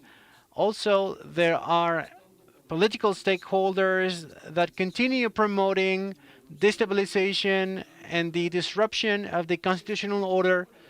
These stakeholders are inside and outside Bolivia and are in a continuous conspiracy against Latin American democracies. The state of exception in force now has a humanitarian nature. It's a constitutional measure to reestablish normality. In the course of 3 days, we achieved to recover these normal conditions in the course of 3 days with no mother crying for the loss of their children. And where only through dialogue, everything is done through dialogue. Its main objective was to ensure the exercise of human rights of millions of citizens affected by roadblocks, threats, shortage of medical supplies and essential supplies. The measures implemented sought to protect the free circulation, the health of the population, civil population, being in a country where we decide among Bolivians and we make decisions among Bolivians. These external forces, like I said before, Latin America can no longer be indifferent in the face of political violence or criminal economies threatening our peoples, our livelihoods. The security of our democracy will be the challenge of this decade. And right now, I want to reiterate this concept. Hemisphere security of our democracies is in danger. The hemisphere security of our democracies is in danger. So this is Bolivia today, but this could be Argentina the day after, Peru or Colombia or other nations. And I don't wish this to anyone, but if it's happened to Bolivia, if Bolivia is going through this, we need to make note of this so that this is not repeated or it doesn't affect the rest of the region. Security is not only about border control, it's about democratic stability, protection of our societies. Organized crime, drug trafficking, and narco-terrorism and hybrid threats operate without borders, infiltrated into political systems very often. And so the response needs to be regional as well. In South America in particular, we are seeing a convergence of problems. Extreme weather, technology as a destabilizing instrument, not very resilient economies, economies which are too fragile, and let's be careful. I say this very respectfully, but also with all the firmness, because of external reasons or factors, we are experiencing like an Arab Spring in our region, and we need to take that into account, take that very seriously. Take into account these external factors that affect the Bolivian reality. We need a structure for democratic defense, cooperation. No country will be capable of facing all the institutional, social problems or issues related to democracies. Bolivia wants to become the largest bridge of continental cooperation, given that we have borders with 5 countries. Our role is not only geographical, it's also historical. Bolivia was born to unite countries and nations and balance Latin America. That's why the target of the attacks happens in the heart of the South American continent, to destabilize the other nations. And that's why I bring attention to this matter today in this forum, about this possible Arab Spring or maybe South American Spring. I reiterate, the security of our democracies in our hemisphere needs to be a priority. We want to be the bridge connecting trade, infrastructure, democratic stability between MERCOSUR and CAN. I propose the combination of cheap energy, innovation to develop our nations. Now, I was watching the game yesterday, and I want to greet the German representative as well, take the chance to do that. And I saw an ad saying Paraguay, we're giants. We're the smallest, but we're giants. And this is the right time now for South America to become big, to be big. Like the ad said, Paraguayans, we are giant. It's time for South America to be giants in the international context. We have minerals and human resources and wealth. Our region cannot continue to react late or in a fragmented way. Unity is power. This is our time. Mercosur needs to become a strategic platform for effective integration and production.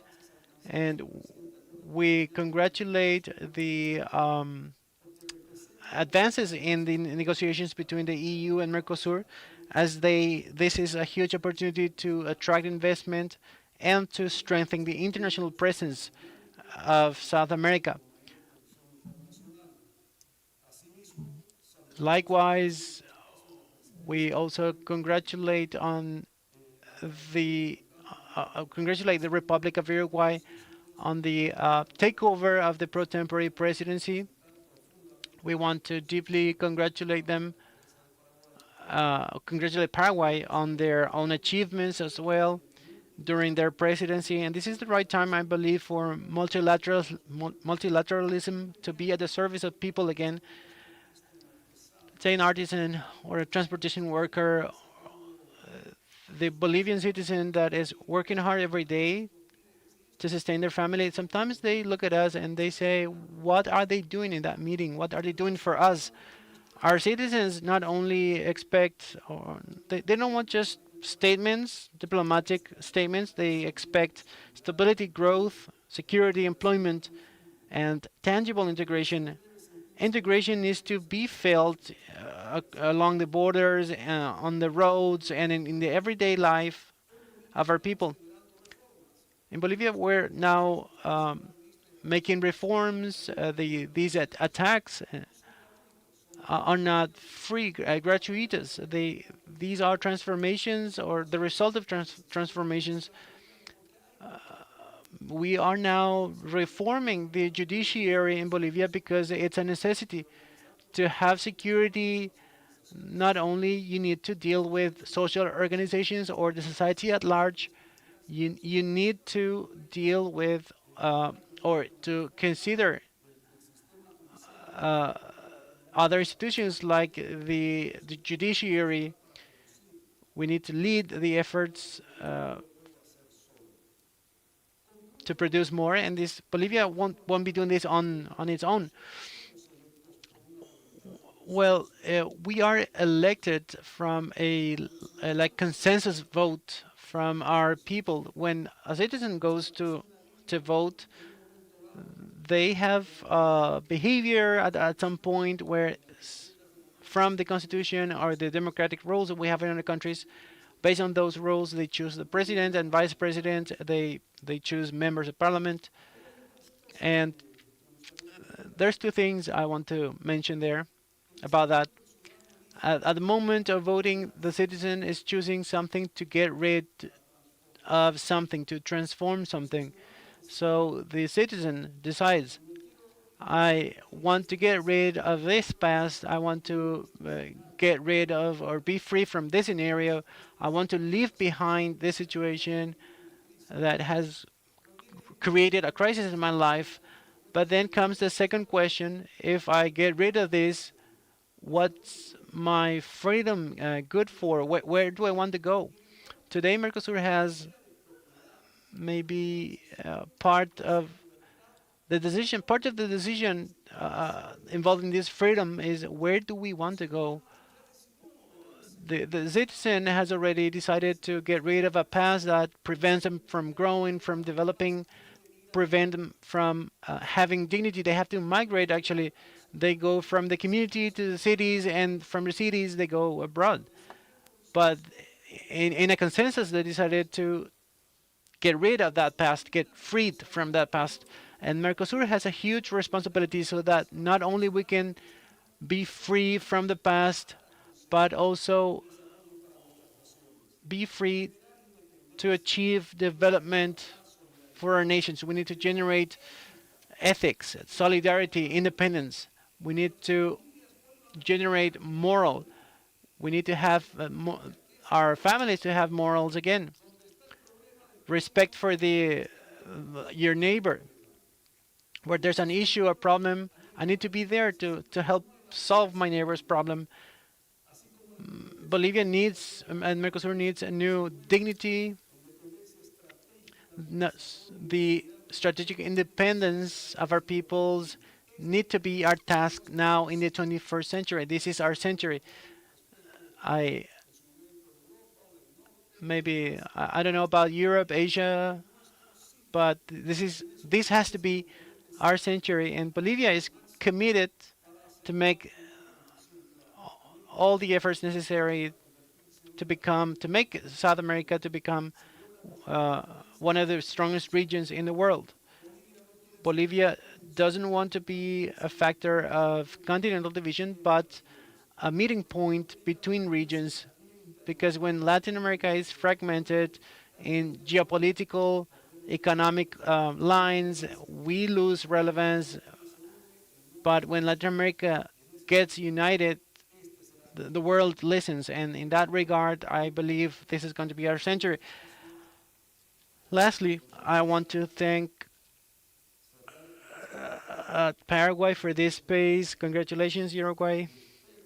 And I hope the future champion of the world will be one of the ones present around this table here.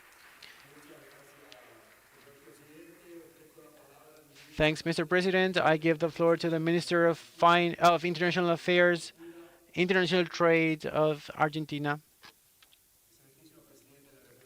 Dear President of the Republic of Paraguay, Santiago Peña, Excellency of the plurinational state of Bolivia, Rodrigo Paz, President of Brazil, Lula Ignacio da Silva, Mr. President of Uruguay, Yamandu Orsi, President of Chile, José Antonio Cast,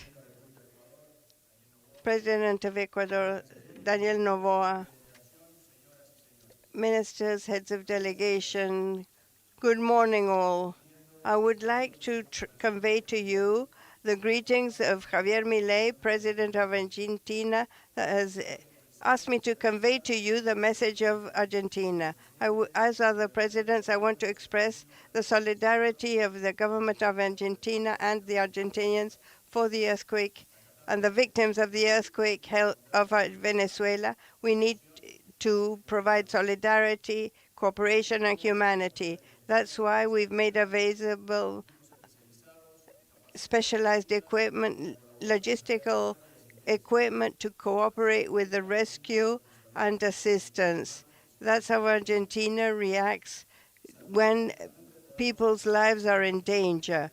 With the same spirit, we will have a special declaration with the people of Venezuela as a clear message that when people's lives are at stake, Argentina reacts unified and above any political differences.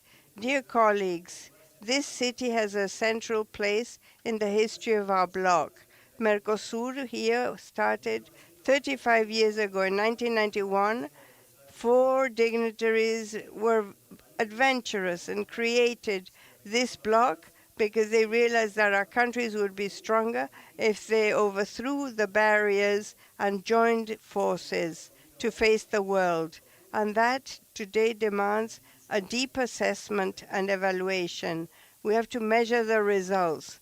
Good intentions might explain the origin, but they cannot justify inertia because value chains evolved, international competition became more complex, so to preserve its relevance, MERCOSUR needs to adapt to the demands of this new reality. In this framework, I wish to congratulate President Peña for the temporary presidency that he is concluding and the advancement of the interim agreement between the European Union and MERCOSUR which took a long time. and Argentina was the first country of Mercosur to complete its internal proceedings to agree to the agreement with the European Union, and this was a political decision that advances, it fulfills, it complies. And now we are starting a decisive phase to preserve the spirit of what has been negotiated for the benefits to reach the production sector. This is an important step, and it does not exhaust our agenda. We need a deep assessment on the economic functioning of Mercosur because our region suffered of protectionism. We had high tariffs that they said protected the industry, employment, and national prosperity. But the reality showed that this was not true. Less competition, less productivity, less investment, less innovation, higher prices for consumers, lower salaries, in short, more poverty. Argentina knows that history in its flesh. For decades, we were a case of the consequences of closing an economy and sustaining sectorial privileges with the pockets closed. And so a state that distributed favors and consumers who became the hostages of very expensive markets. So we need to speak clearly on the external common tariff. To compete in the 21st century, we cannot have tariff structures that isolate it from technology, make inputs more expensive, and make our industries work with higher costs than our competitors. So we need an agenda that is compatible with opening up. So Argentina knows about this very well, because the idea that an economy can be administered by privileges provided by power never built a prosperous society. We need macroeconomic stability and respect for those that produce and that export. That explains our international rapport. While other countries' open markets made agreements and strengthened their value chains, Mercosur advanced with a slow approach that was incompatible with the needs of its future. Chile had 88% of the world GDP, and we Argentinians only have 20%. It's not because others advanced quicker, but we Argentinians, how long are we going to continue losing out? So flexibility must not be seen as a threat. It is part of the solution. In a world in which windows of opportunity open and close very quickly, it means that each delayed negotiation, each inconclusive agreement, each market that remains closed has a beneficiary, and it's never us. Argentina wants a Mercosur that accompanies the dynamism of the world economy and that it can defend its interests when the bloc does not advance in its interest. That's why we started negotiations with Canada, India, Japan, Vietnam, United Arab Emirates, and this is part of the relevant growth, investment, innovation that is to be the trademark of the upcoming decades. We have to advance, playing a leading role in economic flows at the world level. Our opening approach is also with the European Union, and we need to be much more ambitious in that regard. Under that premise, Argentina has requested to join the TPP, and we don't want any more secondary roles in our international scenarios. We want to influence. We want to take our position that is in agreement with the development approach of our country. Mercosur has identified with the challenges faced by Uruguay, for example. The world does not stop, and our region cannot do so either. like Uruguay, they opened up to competitiveness, to modernizing the bloc. Opening up to trade requires strong political institutions. Economic strength, security, rule of law are part of one same architecture of prosperity. If you violate popular will, you make laws relative, then the talent flees and society becomes poorer. So Argentina is determined to, with resolution, to face what is happening in Bolivia with the same resoluteness, because the popular will needs to be defended. The roadblocks and that do not allow basic supplies through cannot be used as a political tool. Democracy defends itself when it's under attack, not when the political cost has disappeared. That's how governments become stronger. That's how you separate governments from comfort to political defense and determination. They need political will with facts. When a democracy needs assistance to help its population and sustains utilities, then regional support has to arrive without calculation or doubts. We salute that all of you have accompanied us in this decision to preserve the democratic order in Brazil. In this context, I would also like to convey to you the warm embrace of the Argentinian people to the presidents-elect Fujimori and Abelardo Rivero that were elected in the processes in Colombia and Peru, respectively. That same clarity is to be applied to the violation of human rights in our countries.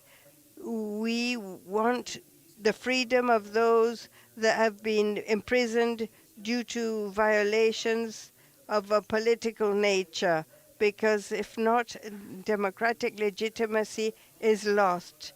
Freedom does not allow gray areas. Human rights either. The defense of democracy needs to confront organized crime because they corrupt institutions, territories, and their freedom is not a daily reality.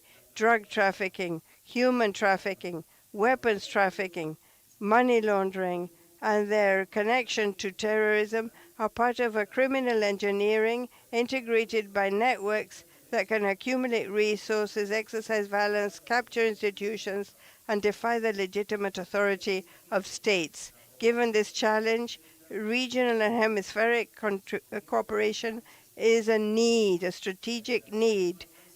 So criminal organizations, when they move quicker than the states, that means that the law has to arrive before fear. So I want to reiterate our gratitude for the constant support of the party states of MERCOSUR and governments for the respect of the rights of Argentina over the islands of Falklands, Georgia, Sandwich, that have been occupied by the United Kingdom since 1983.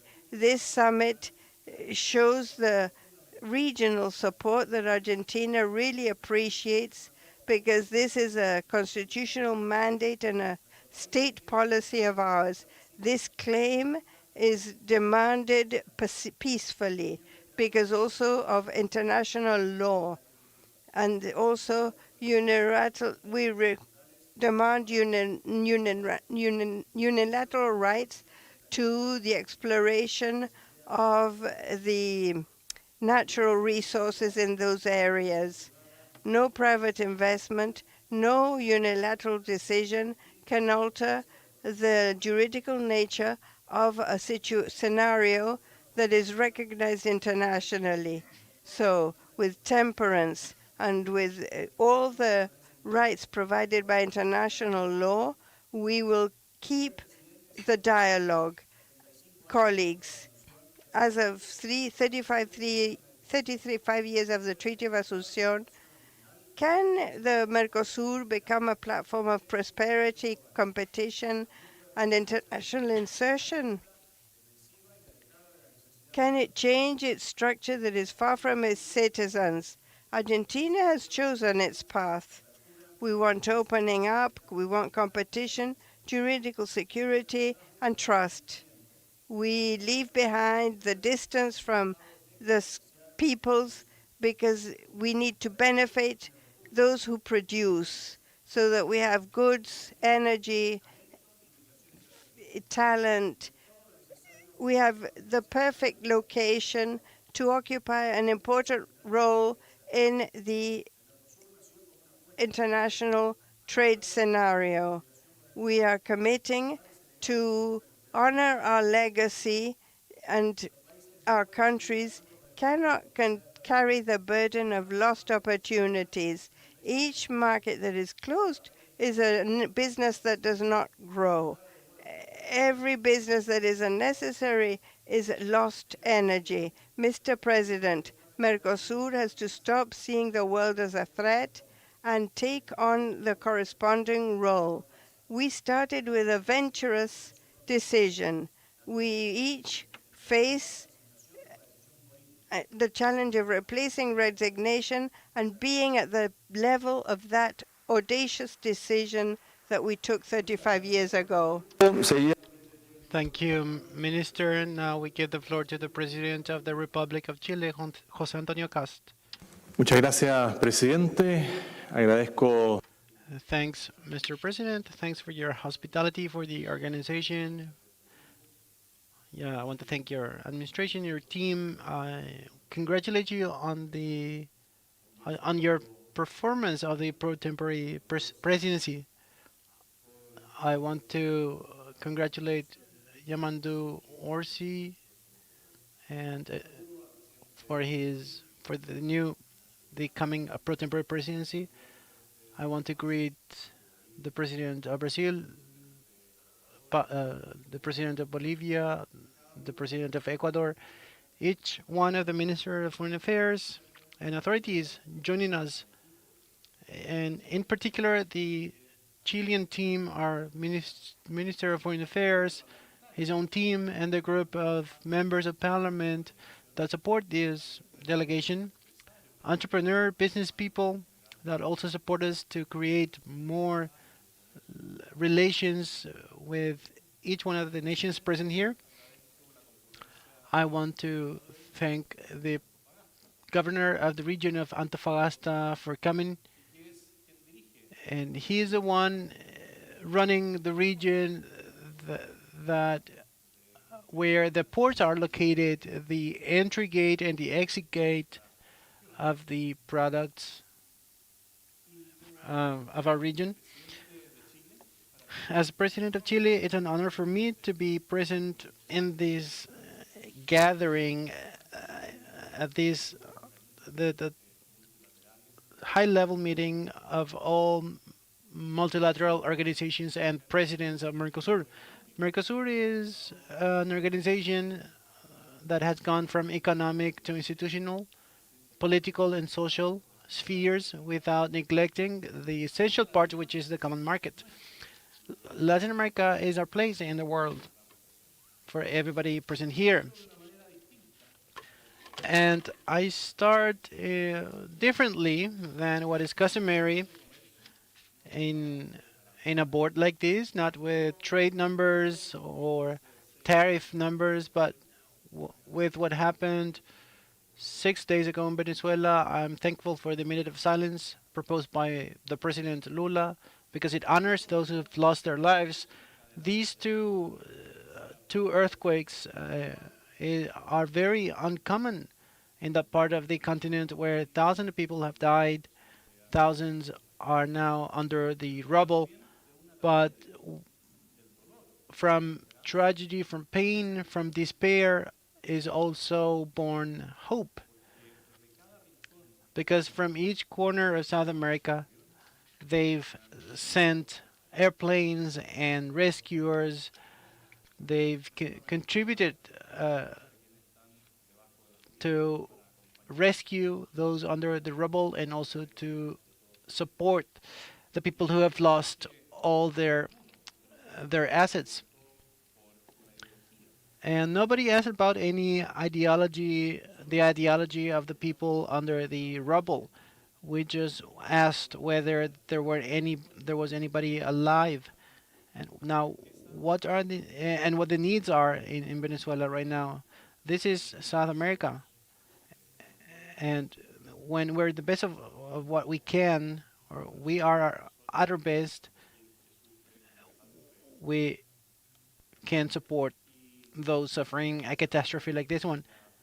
I want to send my greetings also to each one of the Venezuelans that suffered from this catastrophe, who are suffering this firsthand. But there's a second earthquake I want to talk about, something that came up here in the speeches of the other presidents. This is a more silent, slower earthquake, but it can kill more people than the ones that have died in the Venezuela earthquake. This earthquake is not recorded in a seismograph, but it underlies each one of the issues discovered in this summit. This earthquake is called organized crime, and the incoming president said this is one of the most important themes: money laundering, human trafficking, illegal mining, captured borders. This is the kind of earthquake that kills thousands every year. For a long time and across different decades, we've talked about tariffs and quotas, like Chile at some point decided to open up to the world, which is something that we need to consider how to do together in a joint fashion. We've talked about by ocean corridors and other protocols, and it's important to do that because that improves the quality of life of our citizens. But more and more, we need to take care or consider the issues affecting us. We need to have investment arrive without paying the additional costs of organized crime or drug trafficking. No integration is possible when the roads we want to open up to trade or for trade are already open for organized crime. Because we're talking about a by ocean corridor, but we need to have the assurance that it won't be used by organized crime. This is a challenge that we need to face as a community together, because the first budget is not for any regional project, is not money or timing, it's freedom, a condition without which none of the other themes can be covered. Without freedom, there's no lasting prosperity. So that's why we are here attending this summit to propose something that I'm really happy to have heard from the president of Uruguay, that is in line with what Chile has done, which is to take on leadership in the region by calling a summit against crime, organized crime. And this is the commitment, the Santiago Agreement. This agreement is open to each one of the nations from the continent present around this table today. And I invite them to join this common effort against organized crime. We want MERCOSUR and associated states and those who deem it suitable to build together a security structure to address topics like integrated border management, coordinated monitoring of illegal financial flows, and the real exchange of intelligence information between enforcement agencies. Also, a regional migration policy involving safe and dignified migration. Also, prosecution of all the networks of human traffickers that are making money from this tragedy.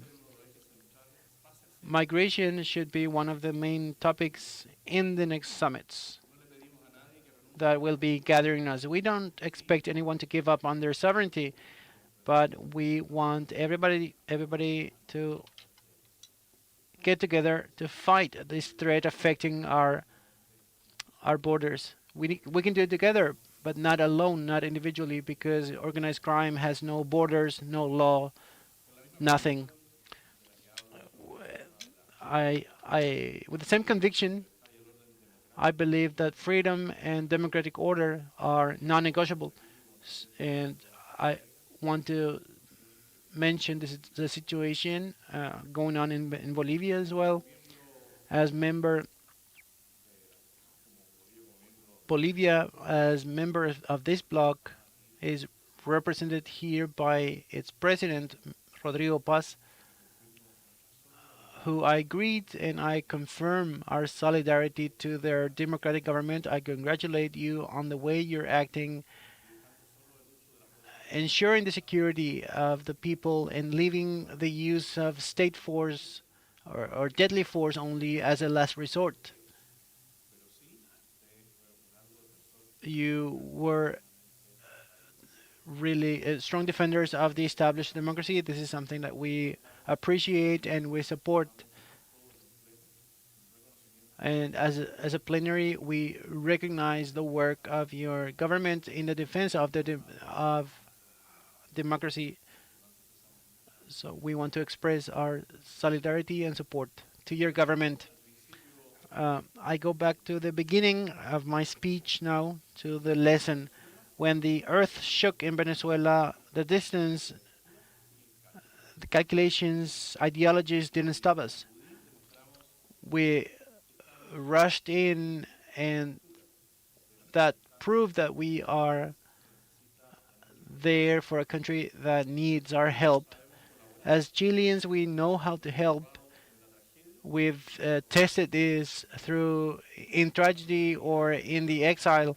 The prosperity we want for our peoples won't come from a free trade agreement with Europe or Asia, although no matter how valuable these treaties are, it's going to be something deeper and older. People who can live without fear, states that rule over their own territory, citizens who are free from crime, from authoritarianism, free to stay on their own land, to work and to prosper.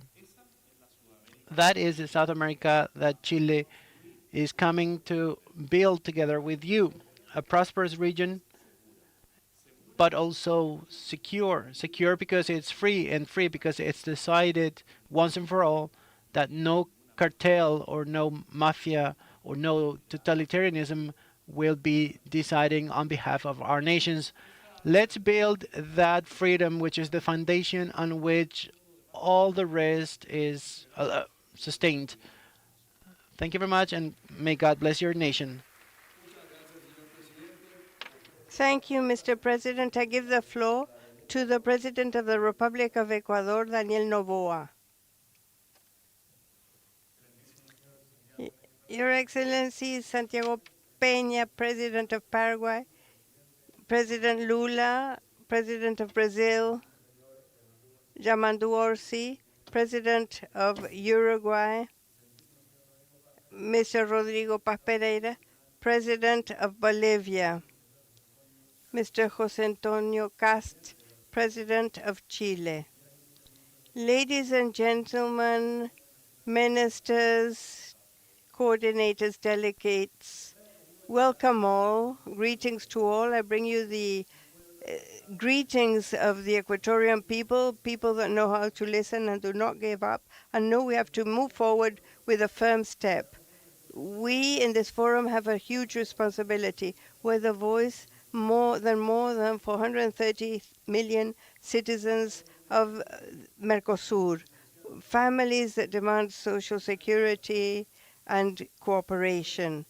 So each decision we take today has to be a tool to build the future of Latin America. In Ecuador, we're convinced that regional cooperation is a need of survival, and today it's more urgent than ever because we are facing transnational crime that does not respect any sovereignty. This transnational crime that has become drug trafficking at an international level. It interferes. It is accompanied by international support, transportation, cooperation of transnational criminal networks. These very same networks that demand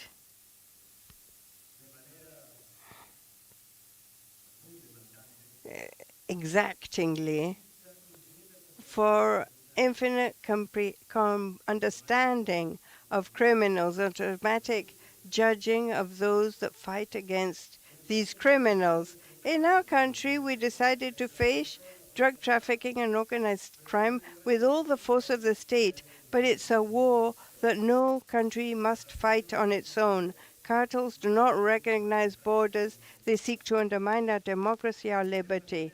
We are certain that without security, there's no progress. And that has been precisely the firm decisions, sometimes difficult ones, the ones that allow us to reach this summit with stability, order, and fiscal discipline, even in an international environment that is so challenging. This shows that the path is the correct one. In more than 2 years, we've reduced the country risk, plummeting to only 400 points now. Our international reserves tripled from less than 4 million to 13 million, and the deposits of the financial system grew also to $53 million. We issued historical debt worth $1,900 billion. Yes, the image of the country has an impact on world when you seek order and stability for your country, where you seek to be sincere, when you're sincere with your actions. But what really matters is the impact on our peoples. We've reduced poverty in our country to 21.4%, the lowest percentage registered in the history of our republic. That is the rate that I most care about as president, and it's the rate that has most impact. This index and the communication of this index, I've copied it from Lula da Silva because that's the one that really matters. In all his speeches, he speaks of the amount of people that were lifted out of poverty in his government and the impact that he has had on families. With that same spirit of transformation, I come to reiterate the commitment of Ecuador as associate member of MERCOSUR. We are dynamic. We are opening the trade between our nations. It's time to overthrow the tariff barriers and the logistical barriers that weaken our international trade. In this way, we will be able to compete in an increasingly demanding international trade. Article 59 has been very useful for many years, but now we need to update it. If not, we will continue tripping over the same obstacles. If not, we have products like bananas, cacao, and other goods, but we still have barriers, sanitary barriers that limit their entry into other countries. We want to diversify, but intelligently, with benefits for both parties. And to achieve this, we propose a roadmap with 5 pillars. First, to overthrow the non-tariff barriers, streamline customs proceedings, connect the region, improving the infrastructure of ports, corridors, bioceanic corridors, and digital connections. Fourth, through reciprocal connections, to strengthen agro and businesses, and opening up to technologies thinking of SMEs and the talent of young people. Please bear in mind of Ecuador to address the solutions that will benefit the region. We're a country that is open to the world, fully committed with our Latin American brothers, especially with the nations here represented, and we show our support in defense of democracy, in defense of justice, in defense of the dignity of our peoples. It is time to be more sincere. It's time to be stronger. It's time to be more supportive. Let's continue building together a strong Latin America, integrated and above all, secure, safe. Thank you. Thank you, Mr. President. Now I give the floor to the Minister of Foreign Affairs of Panama, Javier Martinez Acha Vázquez. Good morning. Your Excellency Santiago Peña, President of Paraguay and holder of the presidency of the pro-temporary presidency of MERCOSUR, presidents of member states, foreign ministers, ladies and gentlemen, on behalf of His Excellency, the President of the Republic of Paraguay, Mr. Quinteros, I am honored to convey to you the greetings to the Paraguayan people, to the delegations here present that participate in the summit of MERCOSUR. I wish to express our very sincere gratitude to the government of Paraguay for the warm hospitality with which we were received to the historic city of Asunción and the excellent organization of this summit and his leadership in this semester as president of the PTP of MERCOSUR, that is the cornerstone of one of the most important integration processes of our region. Panama participates, firmly convinced that multilateralism and respect for international law and regional integration are indispensable instruments to promote the economic growth, strengthen our capacities, collective capacities, and generate more opportunities for our citizens.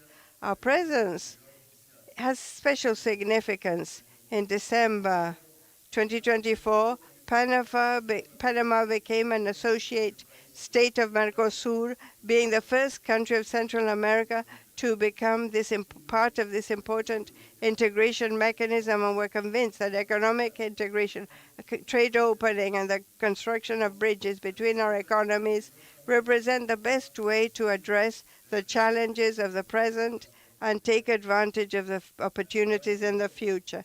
The entry into effect of the agreements that this association sustains has strengthened the links of Panama with the countries of the bloc and opens up to new business opportunities based on cooperation. Our cooperation must not be seen not only as a geographic expansion of MERCOSUR, but an opportunity to bring Central America, South America, and the Caribbean closer to each other for a more integrated region. With this vision, Panama continues to consolidate its logistical platform built on the historical tradition of exchange between continents. The Canal of Panama, the Colón free duty area, connectivity by air, all of these are strategic assets that go beyond our borders and contribute to establish the regional supply chains, economic resilience, and the competitivity of other nations. Under the leadership of Moreno Quintero, logistics has become one of the pillars of our national development strategy and international insertion.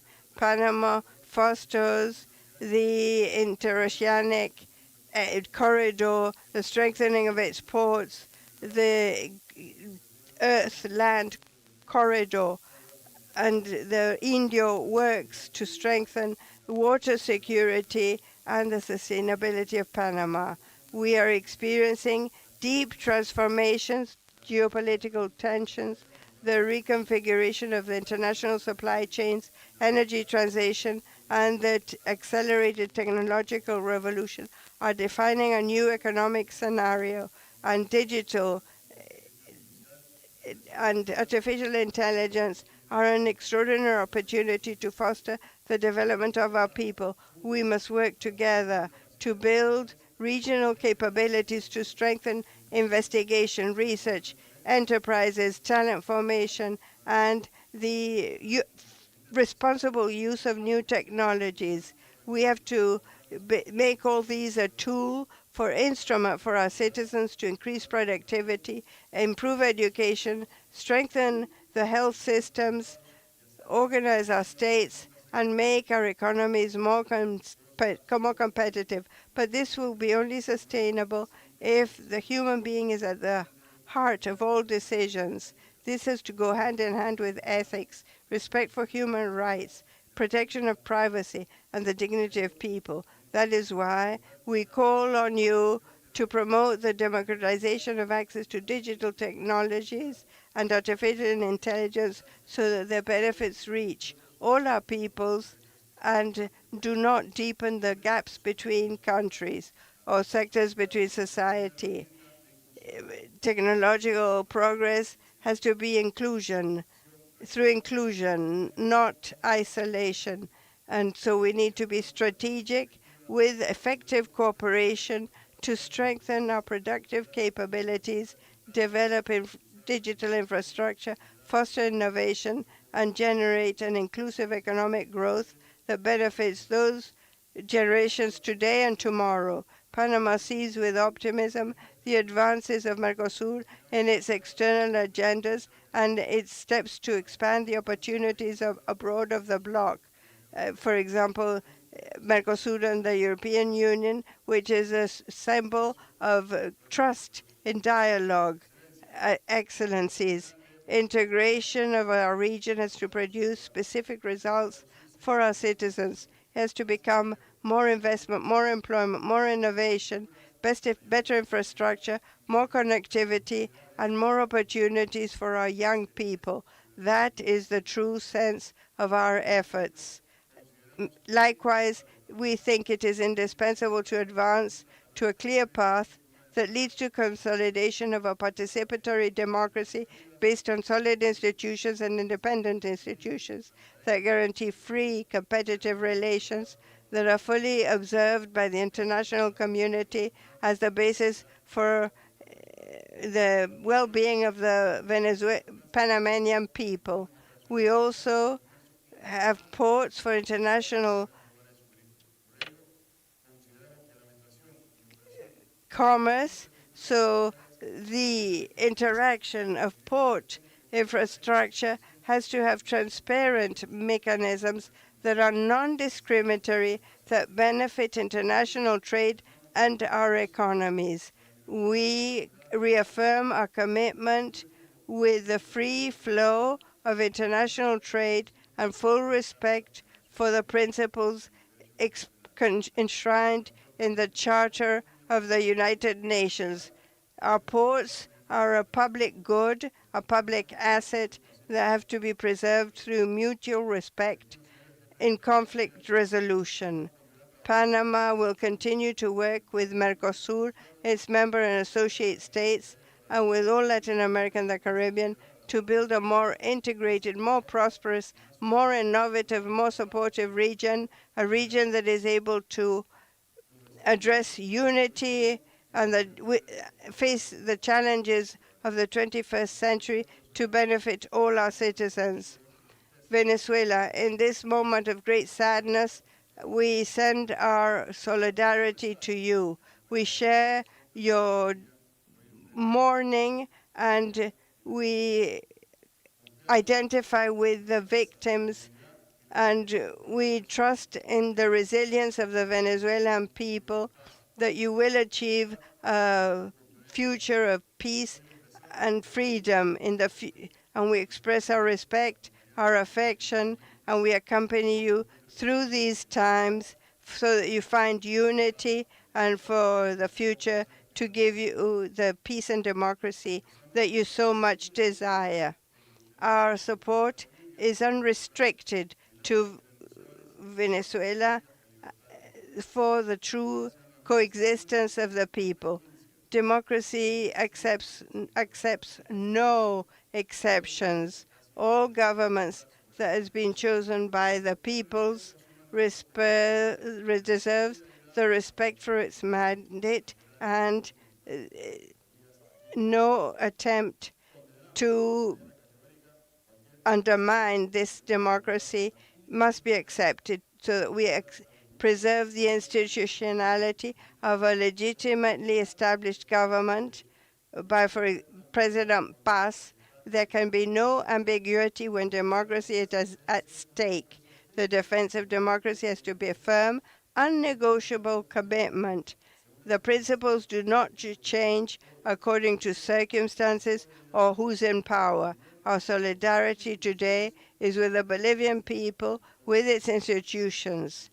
Our commitment is to continue building bridges between regions, to foster trade, cooperation, and promoting an international order that is rules-based for international law to be enforced. Thank you. Muchas gracias, señor ministro. A continuación. Thanks, Mr. Minister. Now I give the floor to the Minister of Foreign Affairs of Germany. States, governments, ministers, colleagues, dear friends. It's a true honor to address the MERCOSUR summit here in Asunción today. I would like to express my sincere gratitude to you, Mr. President, to the Presidency for the invitation. And can I firstly express my solidarity with Venezuela. Germany stands with the Venezuelan people. Our prayers and thoughts are with the families, with the injured, and with those tirelessly searching through the rubble. The FIFA World Cup unites football fans around the globe this summer, here in Paraguay and around the entire American continent, but also in Germany and in Europe. In football, only one team can win the match. So, Mr. President, congratulations to the Paraguayan team on yesterday's win.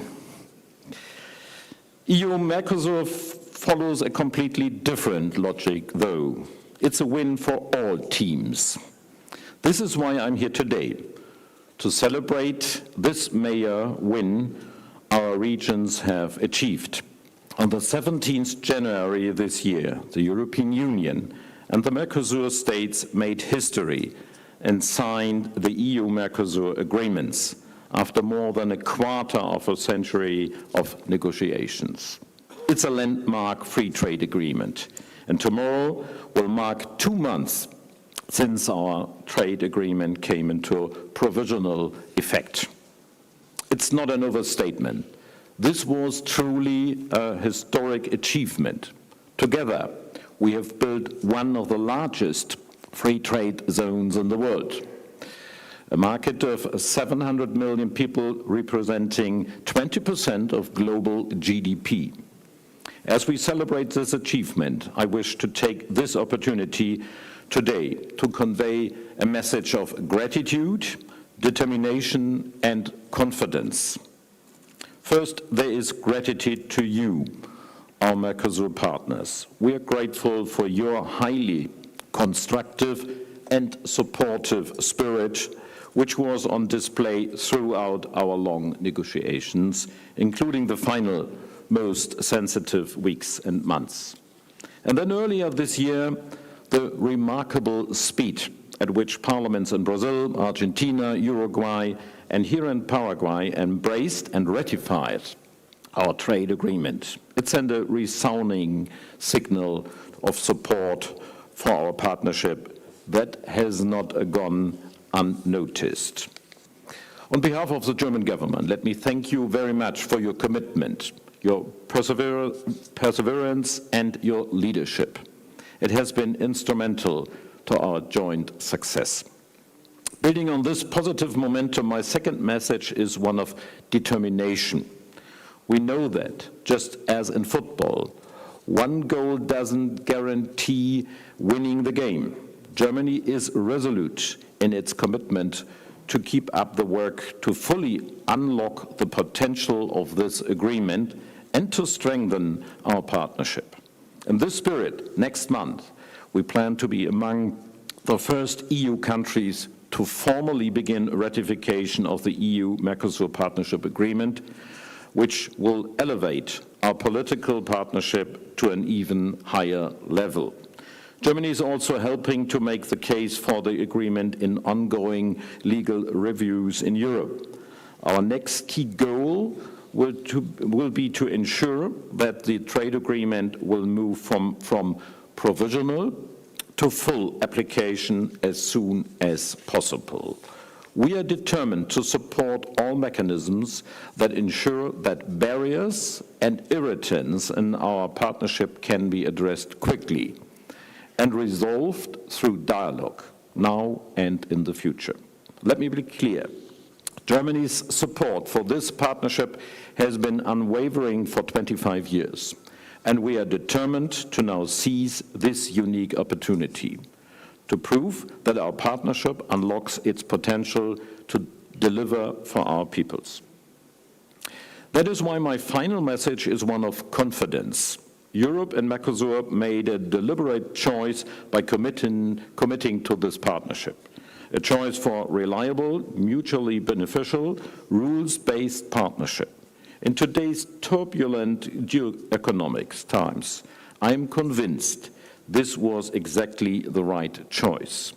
It will enable our economies to diversify trade relations, increase investments, speed up innovation, and create new, integrated, and more resilient supply chains across both blocks. As a result, it will finally allow us to fully match our complementary needs in Europe and MERCOSUR for technologies, raw materials, and renewable energies, vital ingredients for our economic transitions. Our choice is a powerful and vital example.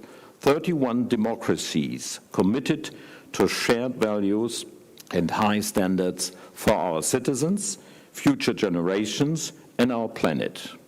In today's world, this has the potential to inspire followers.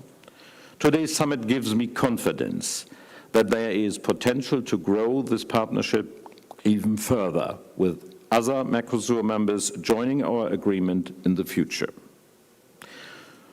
Honorable heads of states and government, dear ministers, I would like to close my extending by warm congratulations to MERCOSUR on this year's 35th anniversary of the signing of the Treaty of Asuncion. We wish this integration project continued strength and success in bringing its people peace, prosperity, and security. Thank you once again, President Peña, and thanks to the Paraguayan presidency for inviting me, and best wishes to President Orsi and Uruguay as you assume the rotating presidency and take this important work further. You can rest assured that Germany, you will continue to have a strong supporter in your joint cause. Even after the FIFA World Cup will be long over, our partnership will allow us to score many goals together. Thank you so much. Muchas gracias, señor ministro. A continuación tiene la palabra el señor ministro de Estado de Comercio Exterior de los Emiratos Árabes Unidos, Arab Emirates. Ahí, Bernasted Al-Fayud. Thank you, Your Excellency. Excellencies, distinguished guests, ladies and gentlemen, it's a pleasure to join you here in Asuncion on the occasion of the 35th MERCOSUR Summit. And I would like to join others in expressing our solidarity for the government of Venezuela and its people. And I would like to thank Your Excellency, Mr. President, for the invitations and to convey the warmest regards of His Highness Sheikh Mohammed bin Zayed Al Nahyan, the UAE President, and to reaffirm his commitments to deepening cooperation between the UAE and MERCOSUR. It's a partnership that we greatly value and one that we see as an increasingly important to our shared economic future. It is a rapidly changing world In a rapidly changing world where geopolitical shifts are reshaping the global economy, the UAE and MERCOSUR have opportunity to build a mutually beneficial partnership that look beyond the politics of the moment. Our economic priorities are already closely aligned. We both see a future where strategic investment supports new technologies, new industries, and new energy sources. Talent developments and knowledge are central to our long-term economic ambitions. And perhaps most importantly, we both believe in the power of trade to drive growth, foster innovation, and accelerate economic diversifications. This year marks the 35th anniversary of MERCOSUR, a milestone secured here in Asuncion, with the signing of treaties of Asuncion, which laid the foundation for MERCOSUR. The rationale was clear: trade creates stability, prosperity, and opportunity. The more nations exchange with each other, the more they can support each other's ambitions and turn neighboring countries and economies into stronger partners on the global stage. With the additions of Bolivia in 2024, MERCOSUR's GDP now stands at around $3.1 trillion and is a global powerhouse in sectors such as food production, communication, finance, and automotive sector. It is why the European Union sought and secured closer ties earlier this year, and why the UAE is committed to concluding the comprehensive economic partnership agreement. We see it as a framework for unlocking the full potential of our economic relationship. Excellencies, ladies and gentlemen, the UAE is committed to deepening its engagement with MERCOSUR. Last year, in 2025, we shared $6.2 billion in bilateral non-oil trade and have seen investments and joint ventures makes meaningful contribution across MERCOSUR. Our discussions this week are about more than identifying a new area of collaboration. They're about shaping the next chapter of our partnership, from more resilient food value chains and energy transition to logistics connectivity that can open up the walls to our industries and exporters. The events of the last 4 months have reminded us of the value of our international friendships and the necessity of open and rule-based trade. Together, we have an opportunity to shape the relationship that reflects the ambitions of our economies and delivers lasting benefits for our businesses and our people. Now it's time to realize the opportunity, and we're looking forward for many years of collaboration with MERCOSUR. Thank you. Muchas gracias, señor ministro. Ofrezco ahora la palabra al señor. Thank you, Mr. Minister. I give the floor to Trinidad and Tobago.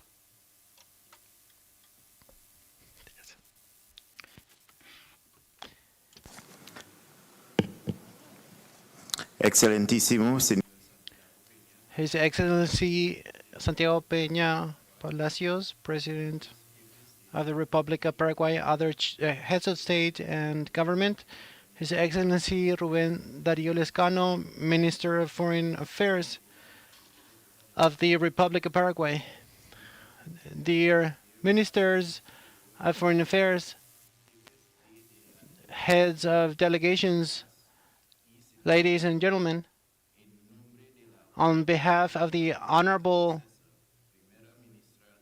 Prime Minister of the Republic of Trinidad and Tobago, it's an honor for me to express my most sincere gratitude for the invitation letter from the President of Paraguay to attend this distinguished meeting of today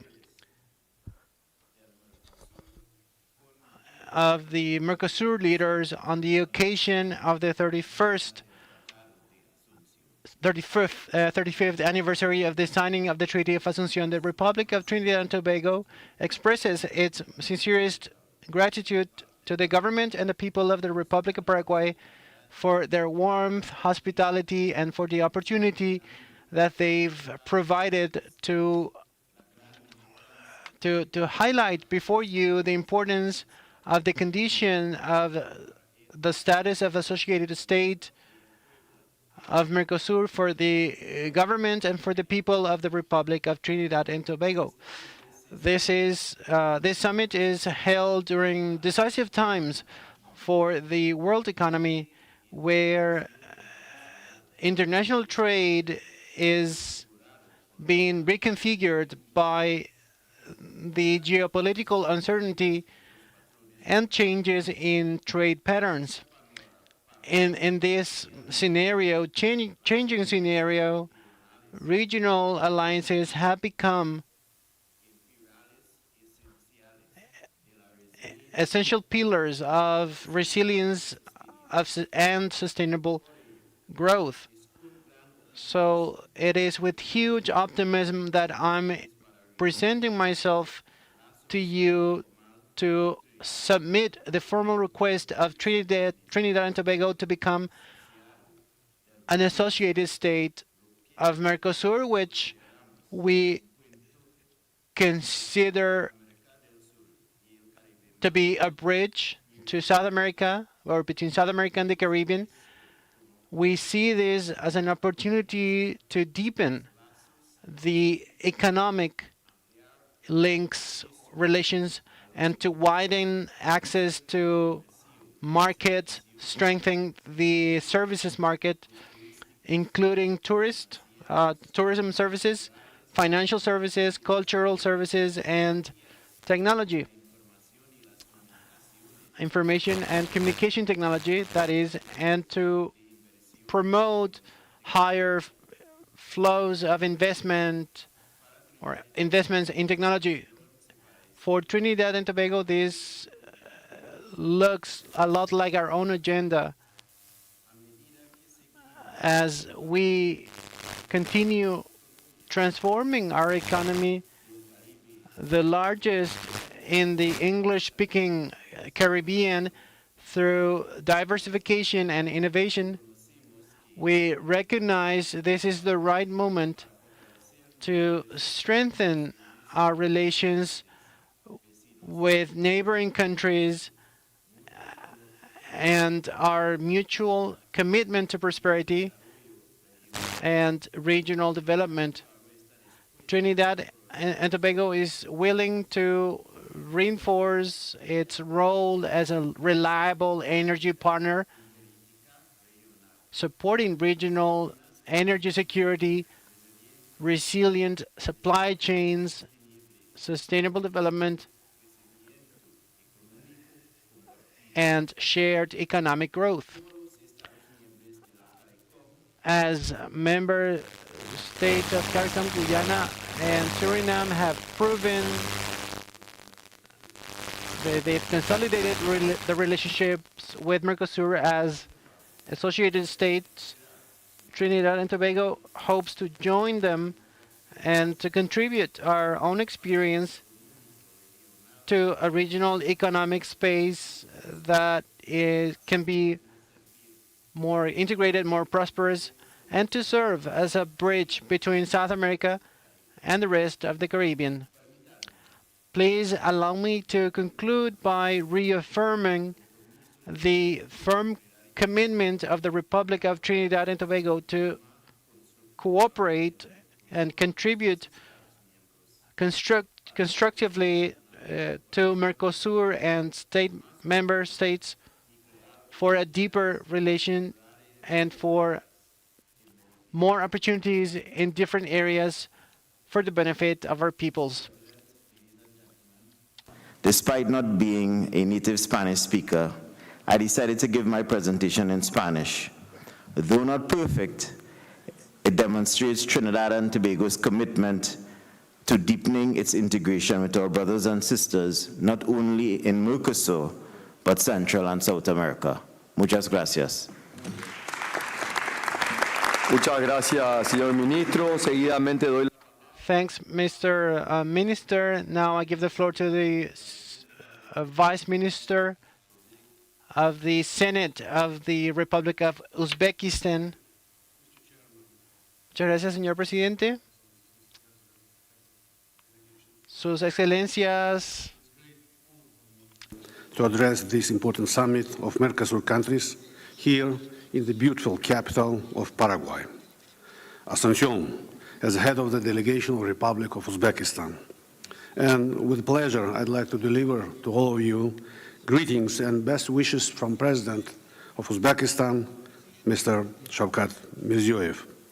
Allow me first to express Uzbekistan's sincere gratitude to His Excellency President Santiago Peña and to the government of Paraguay for the warm hospitality and for the invitation extended to Uzbekistan to participate in this forum. This invitation has a special meaning for Uzbekistan. In December last year, President Santiago Peña paid a truly historic visit to Tashkent and held very productive talks with the President of the Republic of Uzbekistan, Shavkat Mirziyoyev. It was the first ever visit of Latin American head of state to Uzbekistan, and therefore it was not only a bilateral event, but milestone in the emerging relationship between Central Asia and Latin America. Uzbekistan highly appreciates the strategic vision and political courage of President Peña, who looked beyond traditional geography and saw in Uzbekistan not a distant country, but a promising partner, a gateway to Central Asia, and a reliable friend. His visit demonstrated that leadership can shorten distance and that political will can open roads where before they were only maps. Importantly, that visit produced not only warm words, but also concrete results. The President signed a joint statement and two countries established a mechanism for regular political consultation and open the trade agreements. Paraguay and Uzbekistan have already begun to create clearer, more predictable and more favorable conditions for the trade of goods and services. Only a few months after the visit of Mr. President to Uzbekistan, the political impulse was translated into practical economic work. In Asunción, the Uzbek side held detailed discussions with Paraguayan counterparts on expanding reciprocal market access, increasing bilateral trade, developing cooperation in geology, agribusiness, energy, mining, chemical and textile industries, and launching joint projects under Paraguayan Maquila regime as a practical way to reach MERCOSUR markets. The sides also discussed regular supplies of Paraguayan meat products, export of Uzbek fertilizers and textile, the establishment of an intergovernmental commission, and the preparation of an industrial cooperation program for the coming 2 years. This is a very important example. It proves that cooperation between Central Asia and Latin America is not an abstract. In today's world, geography is changing. Distance is no longer the insurmountable obstacle to cooperation. What matters today is political will, mutual respect, shared values and interests, and the ability to transform distance into opportunity. The contemporary world is experiencing profound transformation. The international system is becoming more complex, fragmented, unfortunately, and unpredictable. In such circumstances, regional cooperation is gaining new importance. Central Asia is a vivid example of that. Over the past 10 years, the region has moved from fragmentation toward trust, connectivity, and practical cooperation. Under the leadership of President Shavkat Mirziyoyev, Uzbekistan has entered a new stage of reforms. The government is liberalizing its economy, strengthening guarantees for investors, developing capital markets, modernizing industry, expanding green energy, digital technologies, artificial intelligence, transport and logistics. The results are visible. Over the past years, Uzbekistan has attracted more than $150 billion in foreign investments, including $123 billion in the last 5 years. Last year, our GDP grew up 7.7%.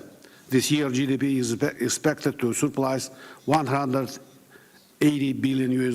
By the way, 10 years ago, it was only $52 billion. At the same time, Uzbekistan is entering a new technological stage. The government plans to increase high-tech production in industry by 2.5 times over the next 5 years.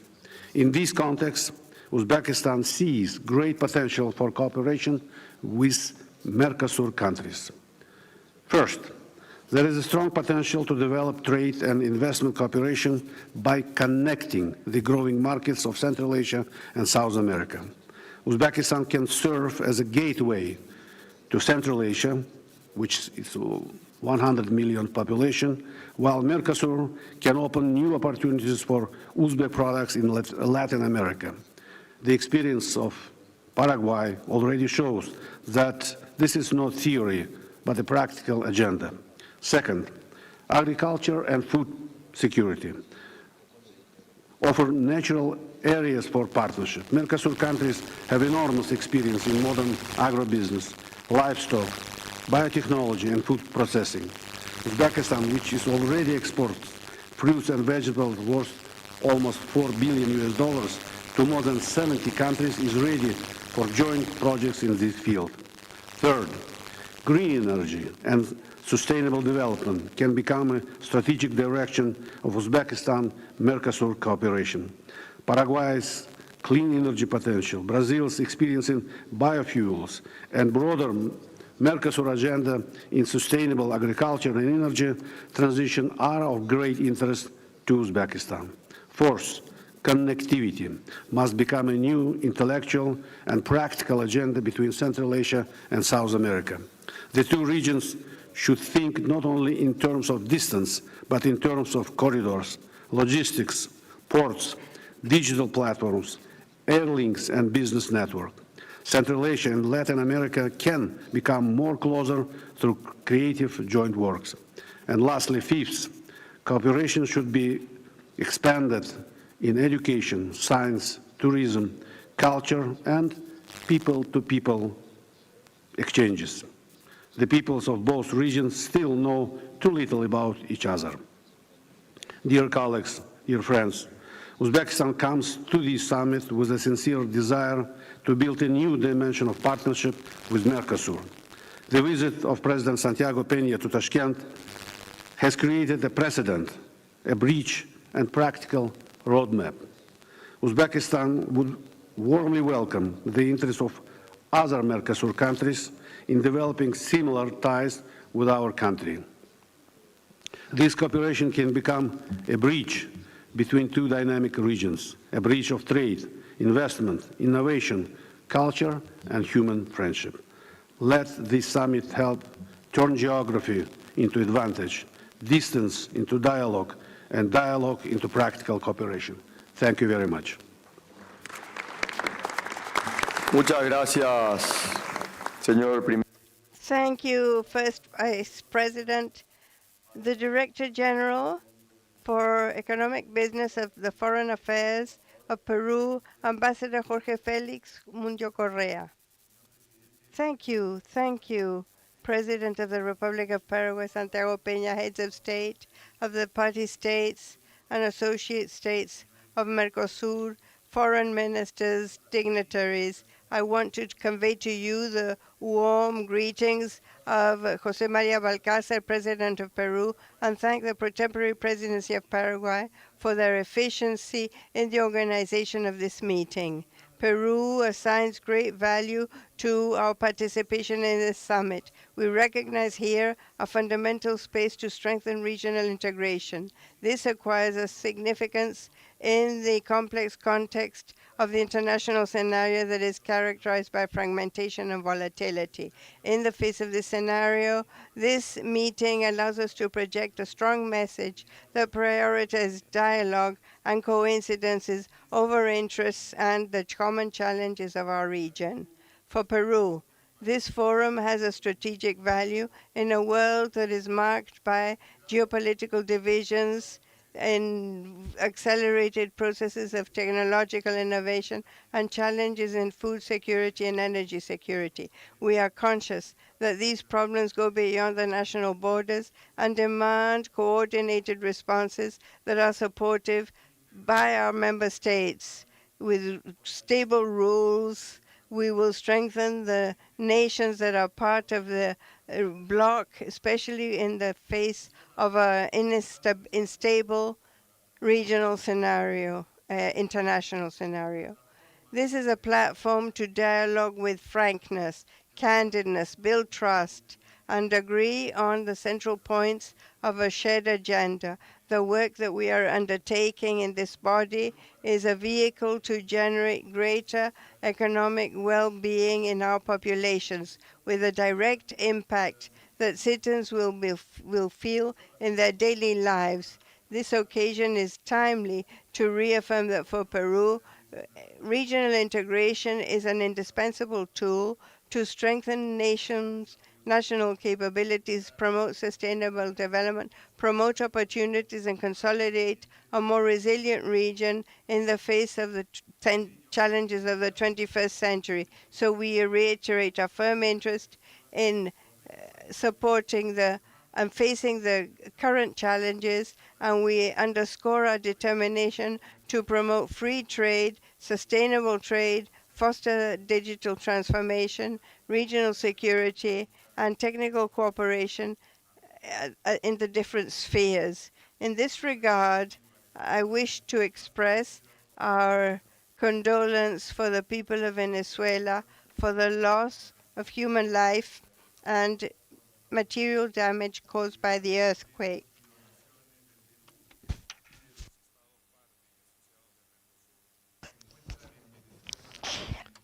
Peru has sent support in the form of supplies and rescuers to support the efforts in Venezuela. I want to reiterate the support of the government of Peru to the government of Bolivia in the defense of the democratic order.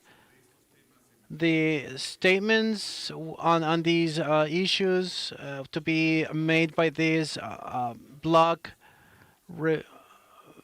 reflect unanimous solidarity. Mr. President.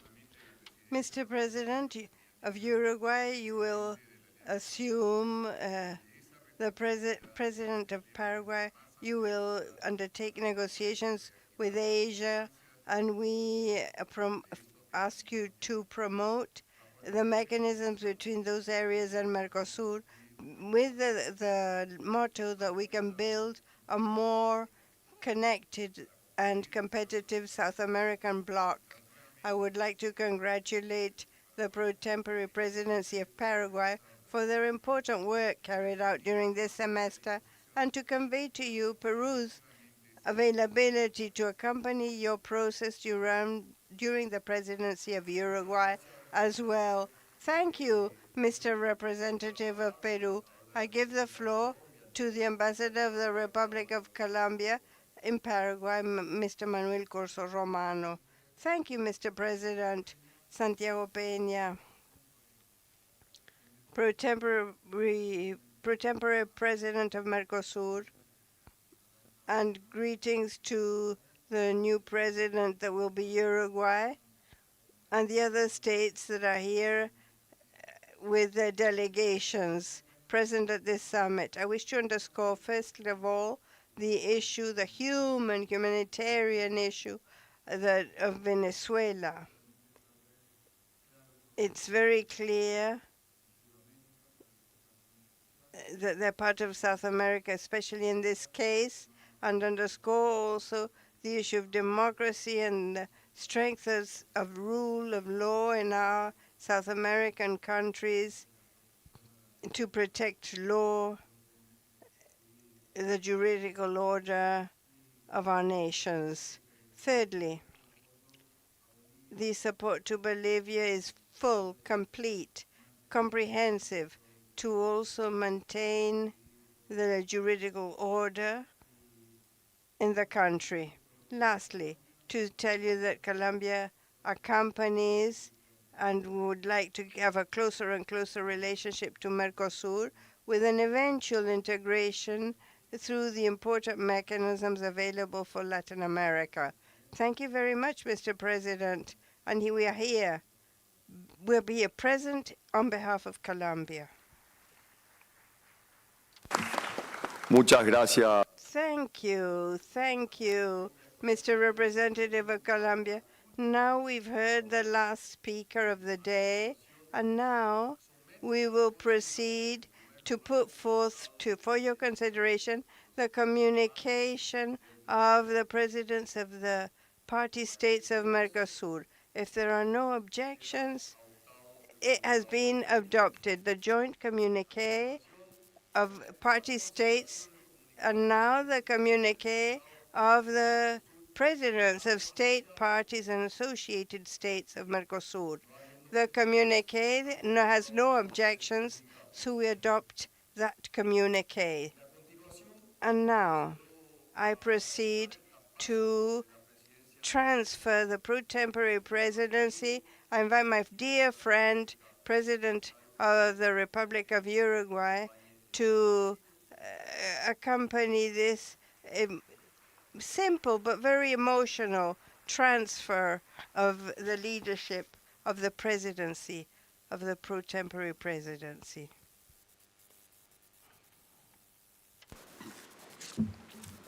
Queridas, Dear friends, I think that the time has gone far beyond what we had scheduled. I would like to thank all the delegations, all the heads of state, all the representatives of member states and associated states that came to Asunción to share this moment, to reflect, to analyze, and in particular, this space for integration. For Paraguay today, the presidency has been fulfilled, but our commitment, dear President of Uruguay, is firmer than ever before, and I wish you the greatest of successes in this semester, that you will carry forth the pro tempore presidency, and to reiterate our simple offering to cooperate,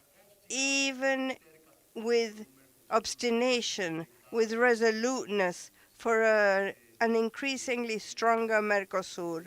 So with that message, I close the pro tempore presidency of Paraguay and I transfer it to Uruguay. We will hammer together.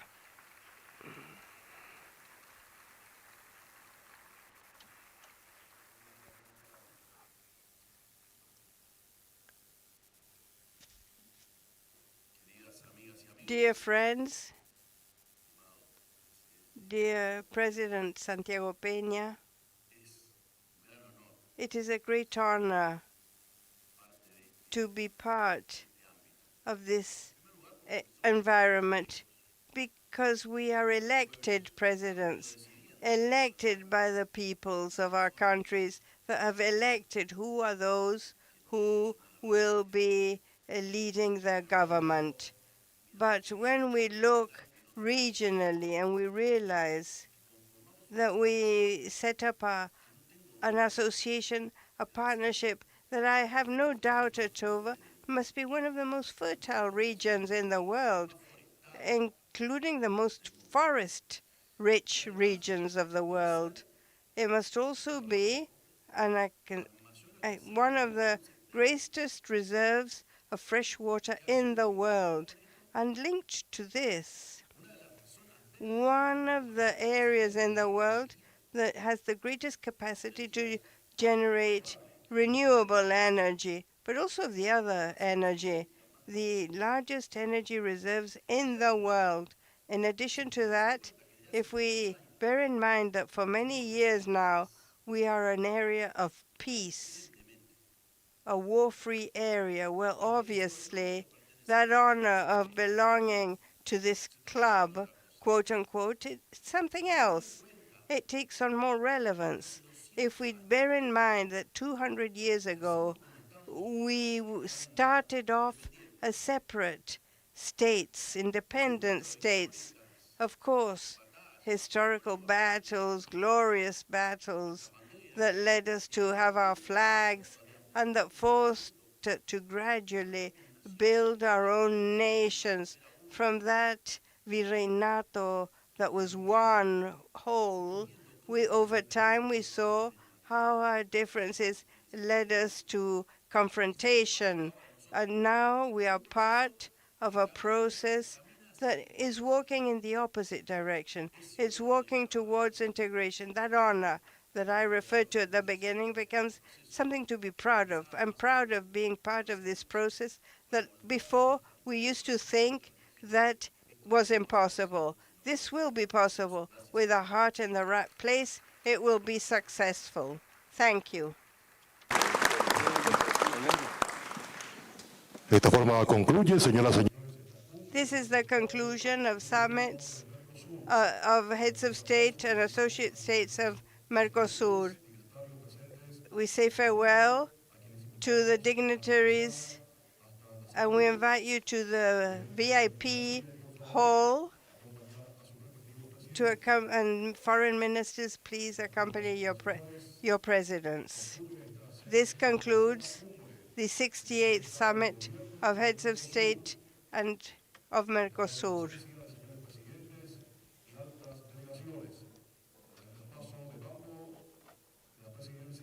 For the transfer of the pro-tempore presidency of the Common Market of the South. We invite you, Mr. Presidents, to the VIP room with your foreign ministers, to the VIP room.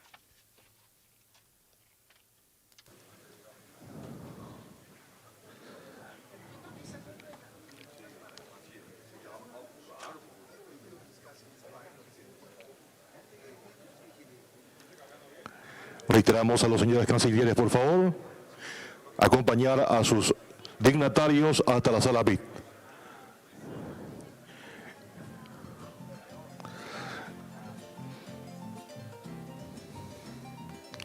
Vamos a invitar a los demás participantes, por favor, a acceder hasta la antesala de este salón de auditorio.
Ni más atrás, por favor, ni más atrás. Más atrás, más atrás, por favor. Sí.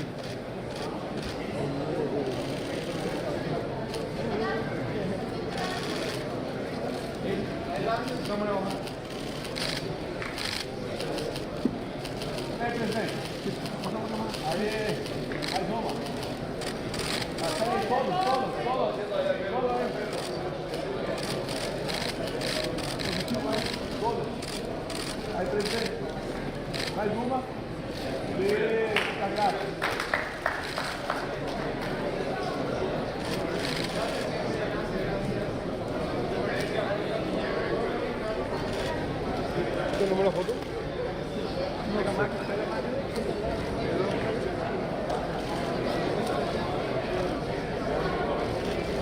Muy simpático el árabe haciéndole al pelo, boludo.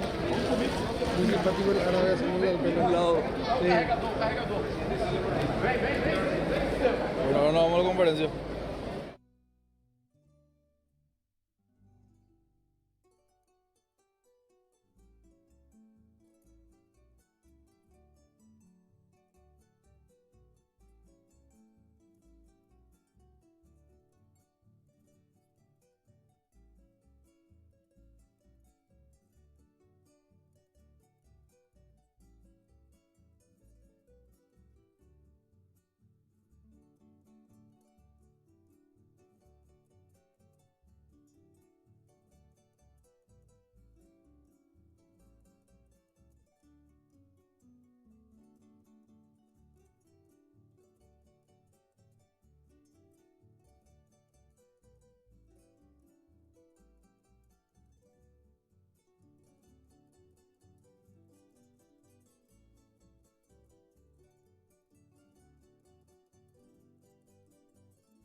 hacemos, Guillo, en la música.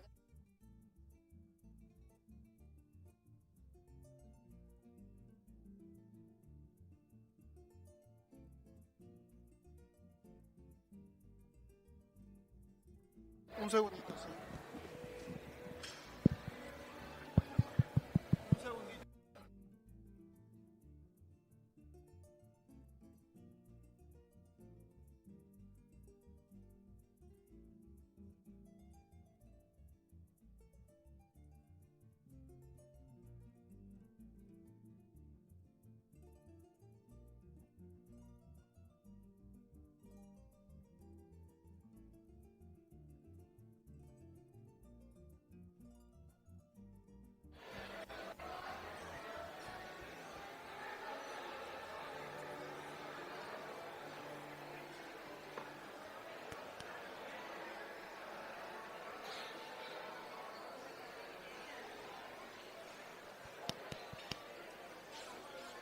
No worries. Oh, all.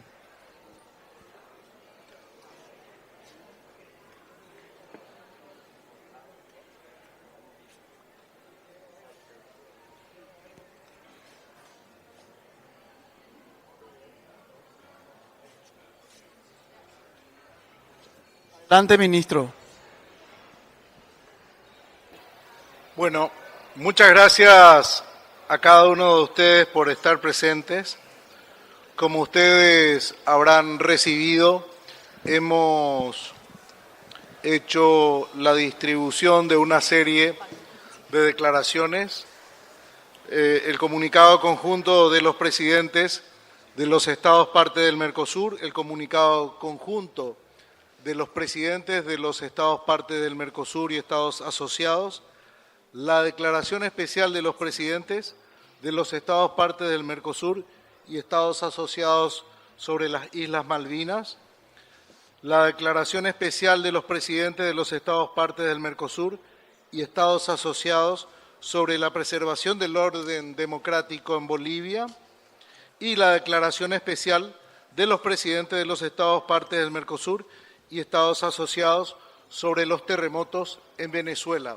De manera que esos documentos han sido aprobados en el día de la fecha y quisiera dar un resumen porque ustedes deben haber escuchado el informe que he presentado frente a los presidentes de los estados partes del MERCOSUR y estados asociados el día de hoy. Durante este semestre impulsamos una agenda de trabajo muy amplia, totalizamos más de 400 reuniones de los órganos institucionales del MERCOSUR para ir construyendo una agenda basada principalmente en resultados. Los órganos han tomado una serie de decisiones en sus distintas instancias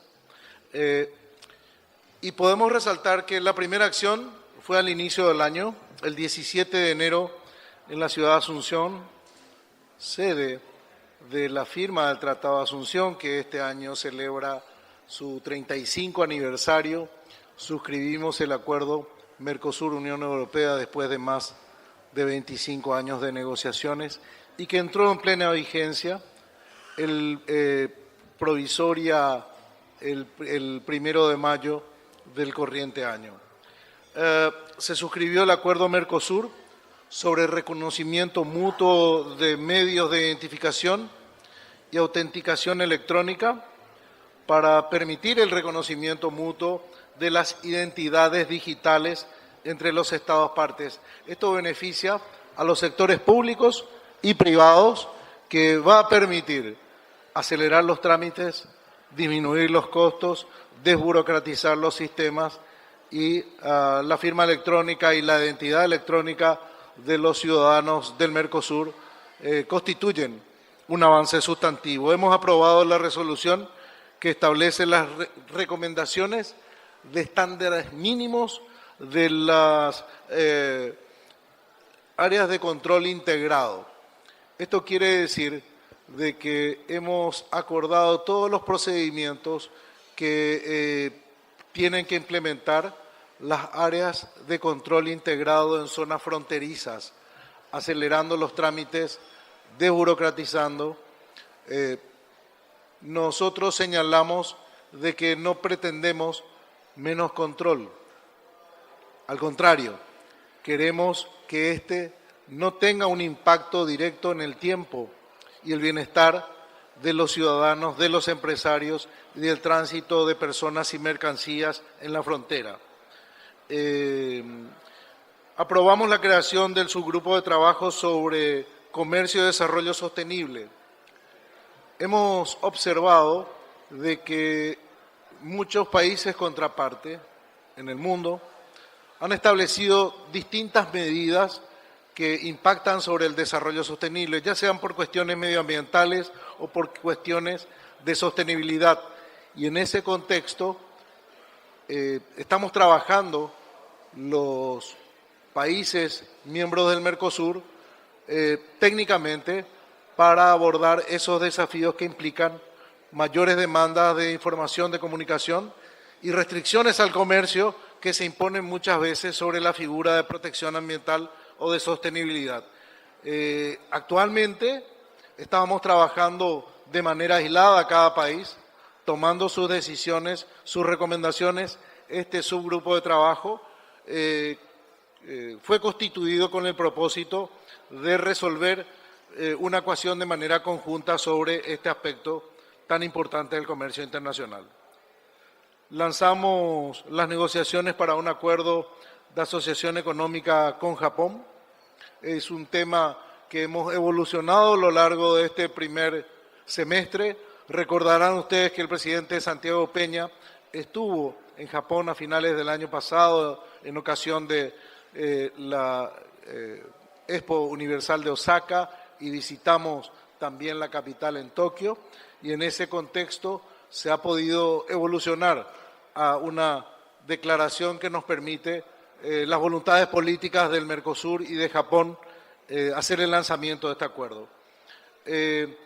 También hemos implementado beneficios para operadores económicos autorizados en materia fronteriza. ¿Qué quiere decir? Que las empresas registradas en operaciones fronterizas que estén ya practicando el flujo comercial van a tener trámites mucho más acelerados, habiéndose conocido de que solamente con declaraciones pueden transitar las fronteras. Y hemos implementado el proyecto que denominamos MERCOSUR Diálogos en sus fronteras. ¿Qué quiere decir eso? Que tenemos que trabajar en la identificación de cuáles son los operadores económicos que están permanentemente transitando la frontera y por lo tanto identificados ellos se conoce el origen de sus operaciones comerciales, del tránsito de mercadería y fronteriza. Hemos hecho avances sustantivos en la plena incorporación del Estado plurinacional de Bolivia al MERCOSUR. Acordamos que va a tener un plazo que se va a extender hasta el año 2028.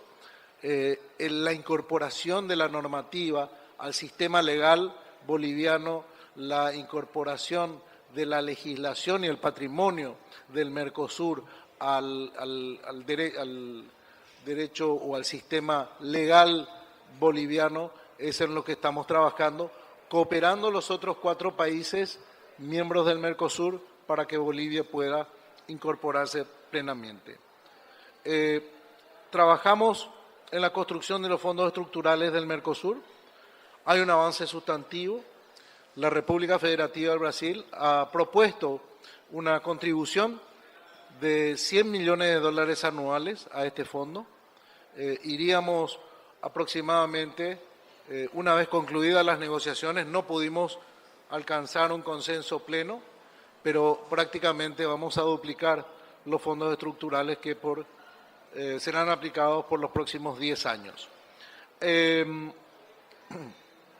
Fortalecimos la cooperación interinstitucional regional entre nuestras autoridades y las instituciones de seguridad. Ustedes saben que la seguridad ciudadana.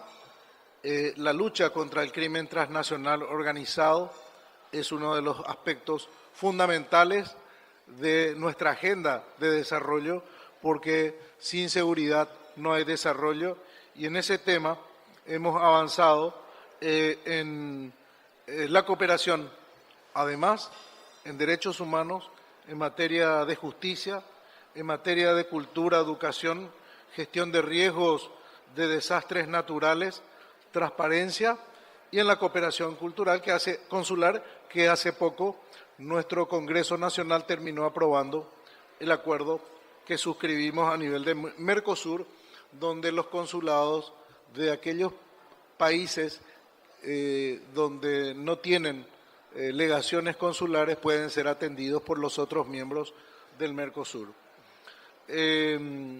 Asimismo, emitimos la Declaración Especial de Presidente de Estados Partes Asociados sobre Bolivia y Venezuela, como le he anunciado, en materia que ha sido una de nuestras prioridades durante la presidencia pro tempore paraguaya, la facilitación del comercio.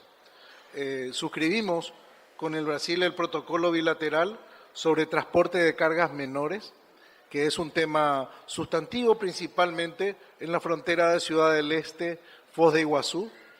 Este protocolo nos va a permitir la operación en los dos puentes, el puente de la Amistad y el puente de integración, y hemos resuelto también los horarios de tránsito y de tráfico de las distintas modalidades de transporte, tanto de carga, de vehículos de transporte sin carga, de vehículos de transporte turístico interurbano y de vehículos de transporte turístico de larga distancia.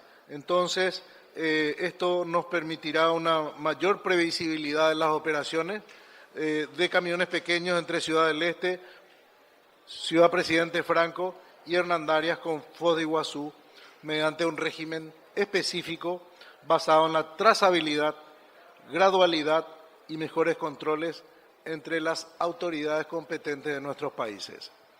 Se acordó la habilitación progresiva de nuevas modalidades de tránsito en el puente de la integración a partir del 3 de agosto, incluyendo cargas menores, buses de transporte urbano internacional vecinal, buses de viajes ocasionales, buses de líneas regulares internacionales de pasajeros y la ampliación del horario nocturno para camiones sin carga, medida que contribuyan a un mayor flujo y más previsible flujo, tanto de personas como de carga, entre nuestros países.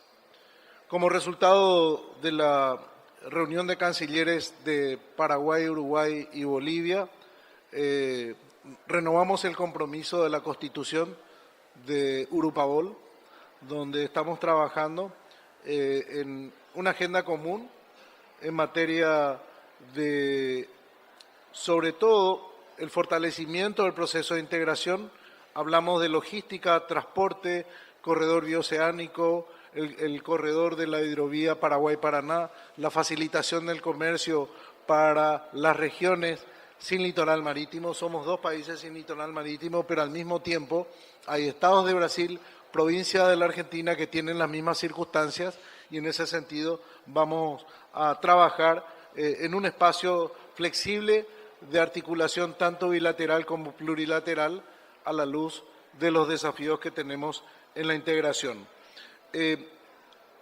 Ustedes pueden acceder al informe que como coordinador del Consejo de Ministros del Mercado Común he pronunciado en la mañana de hoy, de manera que ahí van a tener pormenorizado lo que hemos brindado a los presidentes, así como la declaración de los presidentes de los estados parte del MERCOSUR, que recoge literalmente todo lo alcanzado.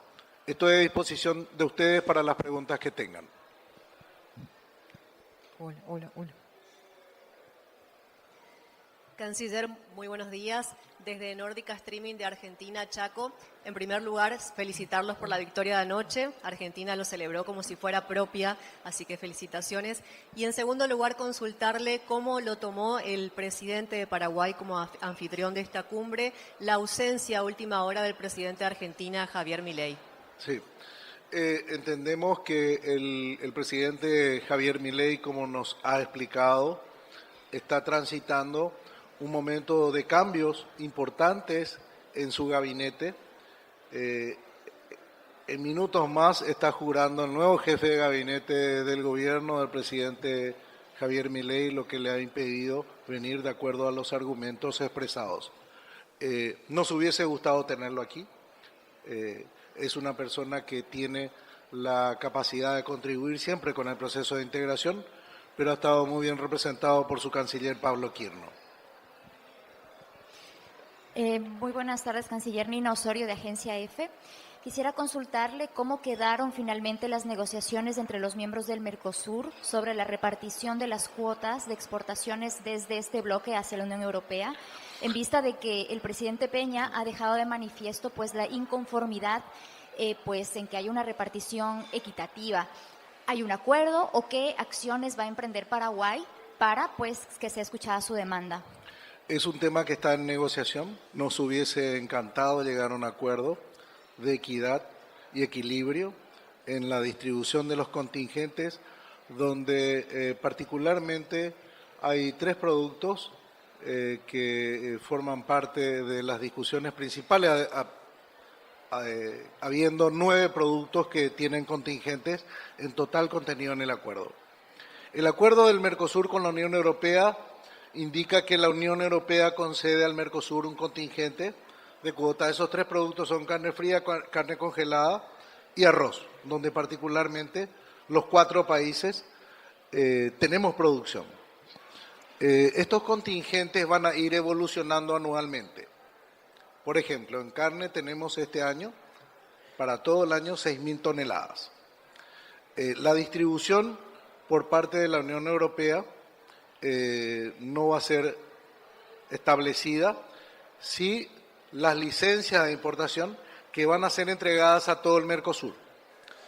Lo que nosotros queremos es que esa distribución sea en partes iguales, considerando los esfuerzos que hemos hecho en las negociaciones comerciales y, por lo tanto, no alcanzar hasta ahora un acuerdo de distribución equitativo y equilibrado hace de que funcione bajo la modalidad que se denomina en inglés first come, first serve, el primero que llega, el primero que accede, lo cual puede ir en detrimento, en primer lugar, de la competitividad de los productos del MERCOSUR y, en segundo término, de los precios que se pacten finalmente, que en lugar de ser beneficiosos por la tarifa, la eliminación de la tarifa arancelaria, va a ser una cuestión de negociación con los compradores de Europa. Mientras tanto, no alcancemos ese acuerdo, que es revisado cada 2 años. En el mes de octubre de este año va a ser la primera revisión, a ver si alcanzamos un acuerdo. Pero es un tema de complejidad, teniendo en vista de que cuando los países miembros del MERCOSUR negociaban bajo el Acuerdo General de Comercio de Aranceles, denominado GATT, en la ronda de Uruguay, Paraguay no pertenecía a ese organismo. Paraguay recién se incorpora en el acuerdo de Marrakech, que da origen a la Organización Mundial del Comercio. Entonces, teniendo en vista de que los demás países tienen cuotas ya garantizadas bajo la Hilton Quota Beef, donde Paraguay solamente tiene 1.000 toneladas, es lo que nosotros queremos, una distribución de estas preferencias arancelarias equilibradas y equitativas. Es una negociación todavía ardua. Canciller, muy buenos días. Dayana Miranda para Canal 9 de Chaco y Corrientes. Felicitaciones por la proactividad en la presidencia pro tempore del MERCOSUR a cargo de Paraguay. Consultarle si las relaciones comerciales que ejecutó Argentina con Estados Unidos afectan los intereses de lo que se busca generar como bloque de MERCOSUR, y también preguntarle, a raíz de los últimos 5 años, Paraguay ha logrado tender al menos 3 puentes para conectar con el océano. ¿Será posible una ruta o un puente entre Chaco y Ñembucú, más precisamente? Sí. Bueno, lo primero y principal es que las negociaciones de Argentina con Estados Unidos fueron abordadas durante la pasada presidencia pro tempore de la Argentina. Ahí hemos establecido un incremento de excepciones al arancel externo común en 50 productos por país. Esto ha permitido que la Argentina pueda avanzar en el acuerdo comercial con los Estados Unidos sin un quebrantamiento del arancel externo común, y por lo tanto no existe ningún tipo de impacto, al menos en Paraguay, y esto ha sido negociado por la Comisión de Comercio del MERCOSUR para la incorporación de aquellas preferencias que ha otorgado la República Argentina a Estados Unidos en sus negociaciones bilaterales. De manera que el arancel externo común está preservado y protegido. Respecto de los puentes con la Argentina, nuestro anhelo es que tengamos una interconexión y una logística cada vez más amplia. Solamente tenemos hasta hoy 2 puentes con Argentina. Uno el puente San Roque González y el otro es un puente que se estableció en el año 1941 entre Puerto Falcón y Clorinda. Este puente es un puente Bailey que era de la Segunda Guerra Mundial desplegable, al que le pusieron maderas para que se pueda sostener, y desde el 41 hasta esta fecha es por donde transitamos los ciudadanos, y cuando queremos mejorar la calidad de vida de todos los que transitamos por esa interconexión de nuestros países, es terrible la incomodidad, y el Paraguay ha decidido hacer inversiones a través de los fondos estructurales del MERCOSUR para toda esa logística, y por lo tanto ahí estamos ya afinando el plan de obras del nuevo puente y del control integrado fronterizo para que se pueda transitar más rápidamente. Por eso decía la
Formosa, más directamente con el departamento de Ñembucú en nuestro país, donde además tenemos el trazado de la supercarretera del litoral del Paraná, que va a unir la ruta 6 con la ruta que está financiada por el gobierno de Japón, que nos va a permitir a través de concesión de obra pública, además el financiamiento integral de la ruta 1 Asunción-Encarnación. De manera que se van a conectar las 3 principales ciudades de Paraguay con la logística y la infraestructura que estamos desarrollando con Argentina en los distintos puntos y con Brasil al mismo tiempo. ¿Qué tal? ¿Cómo está, canciller? Viviana Benítez, del Grupo ABC de Paraguay. Algunas preguntas consensuadas con los colegas, porque somos muchos. La primera es, después de Japón, el presidente Lula dijo que en breve podría pasarse a una negociación con China cómo ve Paraguay esta situación. Lo segundo es la revisión del anexo C Paraguay y Brasil. ¿En qué estado quedó? El presidente Peña dijo que se podría tratar esta cuestión aquí durante esta cumbre. Y lo tercero es cuánto perjudica la ausencia de un presidente en una cumbre como esta, donde inusualmente tuvimos varios presidentes aquí en Asunción. Se repite la ausencia del presidente Milei. Muchas gracias. Muchas gracias. Sobre las negociaciones con China, es algo que lo venimos dialogando desde hace varios años. China continental es un país miembro de la Organización Mundial del Comercio, de manera que acepta en materia comercial los términos y condiciones de las negociaciones. Como ustedes saben, Paraguay no se niega a establecer relaciones comerciales con China, siempre y cuando no haya condicionamientos respecto de la relación diplomática que Paraguay sostiene y mantiene con Taiwán. Así que vamos a seguir el diálogo, vamos a negociar si esas son las condiciones, no tenemos ninguna restricción. El segundo elemento es que la ausencia del presidente Javier Milei, como he señalado recién a su colega, es una realidad que se explica por el cambio de gabinete que está teniendo. Como dije, nos hubiese encantado tenerlo aquí en Asunción, pero entendemos la circunstancia y ha estado muy bien representado por el canciller Pablo Quirno. Respecto de las negociaciones del anexo C, por la premura, por la agenda, no hubo oportunidad de hablar a nivel presidencial sobre ese tema y es una cuestión que sigue en el ámbito de las negociaciones bilaterales. Muchísimas gracias a todos. Le agradezco a todos, gracias por su cobertura de este importante evento regional e internacional. Así que siempre vamos a seguir en contacto. Muchas gracias y muy buenas tardes.